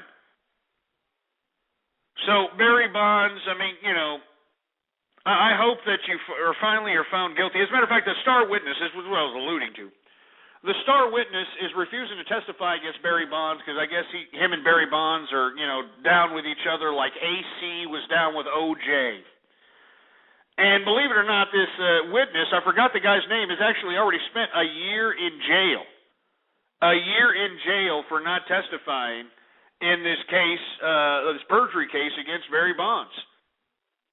He's already served a year in jail, and now the prosecutor, because the guy's still insisting on not, talking against Barry Bonds, he's talking about putting more charges on this guy to put him in jail for possibly 10 years for obstruction of justice. 10 years for obstruction of justice. Now, I want to see if that guy is still down with Barry Bonds like AC was down with OJ after facing 10 years for not saying anything to some idiot that, he shouldn't have been injecting himself in the ass with steroids anyway. And here you are, you already gave up a year of your life for this idiot, man. Barry Bonds better be paying you $10 million for that year. Minimum. $10 million, but I doubt it. Barry Bonds looks like a cheap bastard. He looks like the kind of guy that'll, not only will he not pick up the tab, he won't even leave the tip. You know what I'm saying? Don't you hate those assholes? They don't even pick up the tab. They don't even leave the tip. They just sit over there and just, keep chugging and keep eating, Anyway. We got about 5 minutes left in the broadcast, folks. And for all the folks that don't know, that Elizabeth Taylor finally died. Yeah, I know. Everybody's like, oh, finally died. I mean, give me a break, folks. I mean, once she had that tumor removed in her head, she was a complete neurotic nutcase. She was just disgusting. She it's like every time she came to an award show, she was like the retarded kid that was just completely, severely damaged mentally, that, no matter what, outrageous action that they did, that it was justified because, they're just a little slow. This is how I remember Elizabeth Taylor now. I don't remember as the young, beautiful bimbo that she was when I was growing up. I don't remember her like that. I remember her as this, old, tumor in the head, coming out to award shows and looking like some neurotic nutcase. That's what I remember her as. I would have much preferred her to realize that, hey, I made a lot of money. I'm Liz Taylor. Maybe I should have just, crawled in a hole somewhere, lived in the lap of luxury, and have everybody remember me like I was, instead of being some old windbag piece of trash that my last husband was my plumber. My seventh husband was my plumber. Seriously. I hate to say it, but I'm sure Elizabeth Taylor's in a better place, for Christ's sake. She looked horrible. People are saying she looked like the Elephant Man in the end. She looked disgusting in the end, man. Are you kidding me? She looked horrible. She was 78 years old. Hey, yesterday, Bill Shatner. Yeah. Captain Kirk, all right? Bill Shatner turned 80 years old yesterday. And, that mofo works 10, 15 hours a day, even at 80 years old, man. That goes to show you that capitalists don't retire, all right? Capitalists don't retire. All right, you keep working until you die. And William Shatner just goes to show you that if you just have enough motivation, you don't get old, man. You don't get old, you don't slow down, because you know what keeps motivating you? Capitalism. Yeah, capitalism. 80 years old for Captain Kirk yesterday, man, for William Shatner. And that's why I'm saying, you can't leave yourself stagnant. You can't just lay around and be some obnoxious jerk, because in my personal opinion, I think that it throws you back mentally. It throws you back biologically. Just take a look at all the people that are collecting all these government entitlements. Don't they look like they're a little bit of a throwback in evolution all of a sudden? Because once you stop your mental capacity from going forward, once you stop your brain from working, it's no wonder why you have these Alzheimer's diseases and all these ailments that are afflicting people in the head, because they have stopped their mental capacity from continuing to spark synapses. They stopped thinking. They stopped exercising their brain. They stopped learning. And this is what you have out here, folks. This is it. Anyway, folks, we got 1 minute left of the broadcast. I want to thank everybody for tuning in with me. Remember, I am starting a capitalist social networking site. And unfortunately, I'm going to have to approve all members of the site, because I want it to be a real capitalist site. I want it to be a venue for capitalists to communicate, to spread ideas, and to mobilize, and to work in concert if necessary. This is serious as a heart attack out here, so if you're a hard-working person that pays taxes and doesn't collect any money from the government, I'm calling on you to become a member of my social network. All right? I'm going to name it on Friday. This Baller Friday is when I'm going to name it, and I'm going to let everybody in on it, and everybody can check it out. But if you want to be a preliminary member, just give me an email, ghostpolitics@yahoo.com. All right? Just give me an email and give me a short blurb about how you're a capitalist, and that's it. I will go ahead and email you the website, and you can go ahead and tinker around with all the things that we have to offer on this social networking site: classified ads, video chat, forum post, profiles, videos, audio. We got the works. We got, everything. Man, everything. It's going to be great, and I hope to see you there. ghostpolitics@yahoo.com. Email me up if you want to be there ahead of time. Anyway, folks, I want to thank everybody for tuning in with me. Once again, I'm here Monday through Friday, 7 to 10 p.m. Or, 7 to 10. No, not 7 to 10. Excuse me. Wrong time zone. I don't know where that came from. 4 to 7 p.m. 4 to 7 p.m. Central Standard Time is when I'm on. 4 o'clock p.m. to 7 o'clock p.m. Central Standard Time is when I'm on, folks. And once again, I want to thank you for tuning in with me. Spread the word around like wildfire about the True Capitalist Radio broadcast, blogtalkradio.com. /ghost. And once again, I want to thank everybody for listening. Let me go ahead and chat that into the chat room here. Thanks for listening, peeps. And I want to thank you for listening. If you're listening to me through the archive, you've got to come here during a live show. I mean, you just got to come in here. I get tens of thousands of downloads on the podcast, and I would like for you all to please come in here at some point in time, 4 to 7 p.m. Central Standard Time. Thank you very much for tuning in with me. Long live the capitalist movement, baby, and I'm out of here. All right? I'm out of here. You've been listening to True Capitalist Radio. The thoughts, views, ideas, comments, and opinions of the host of this show are absolutely his. Catch more live episodes Monday through Friday from 3:30 to 6:30 Central, or check out archive shows at blogtalkradio.com. True Capitalist Radio. That's it. Boar's Head is bringing a slice of Japan to the deli.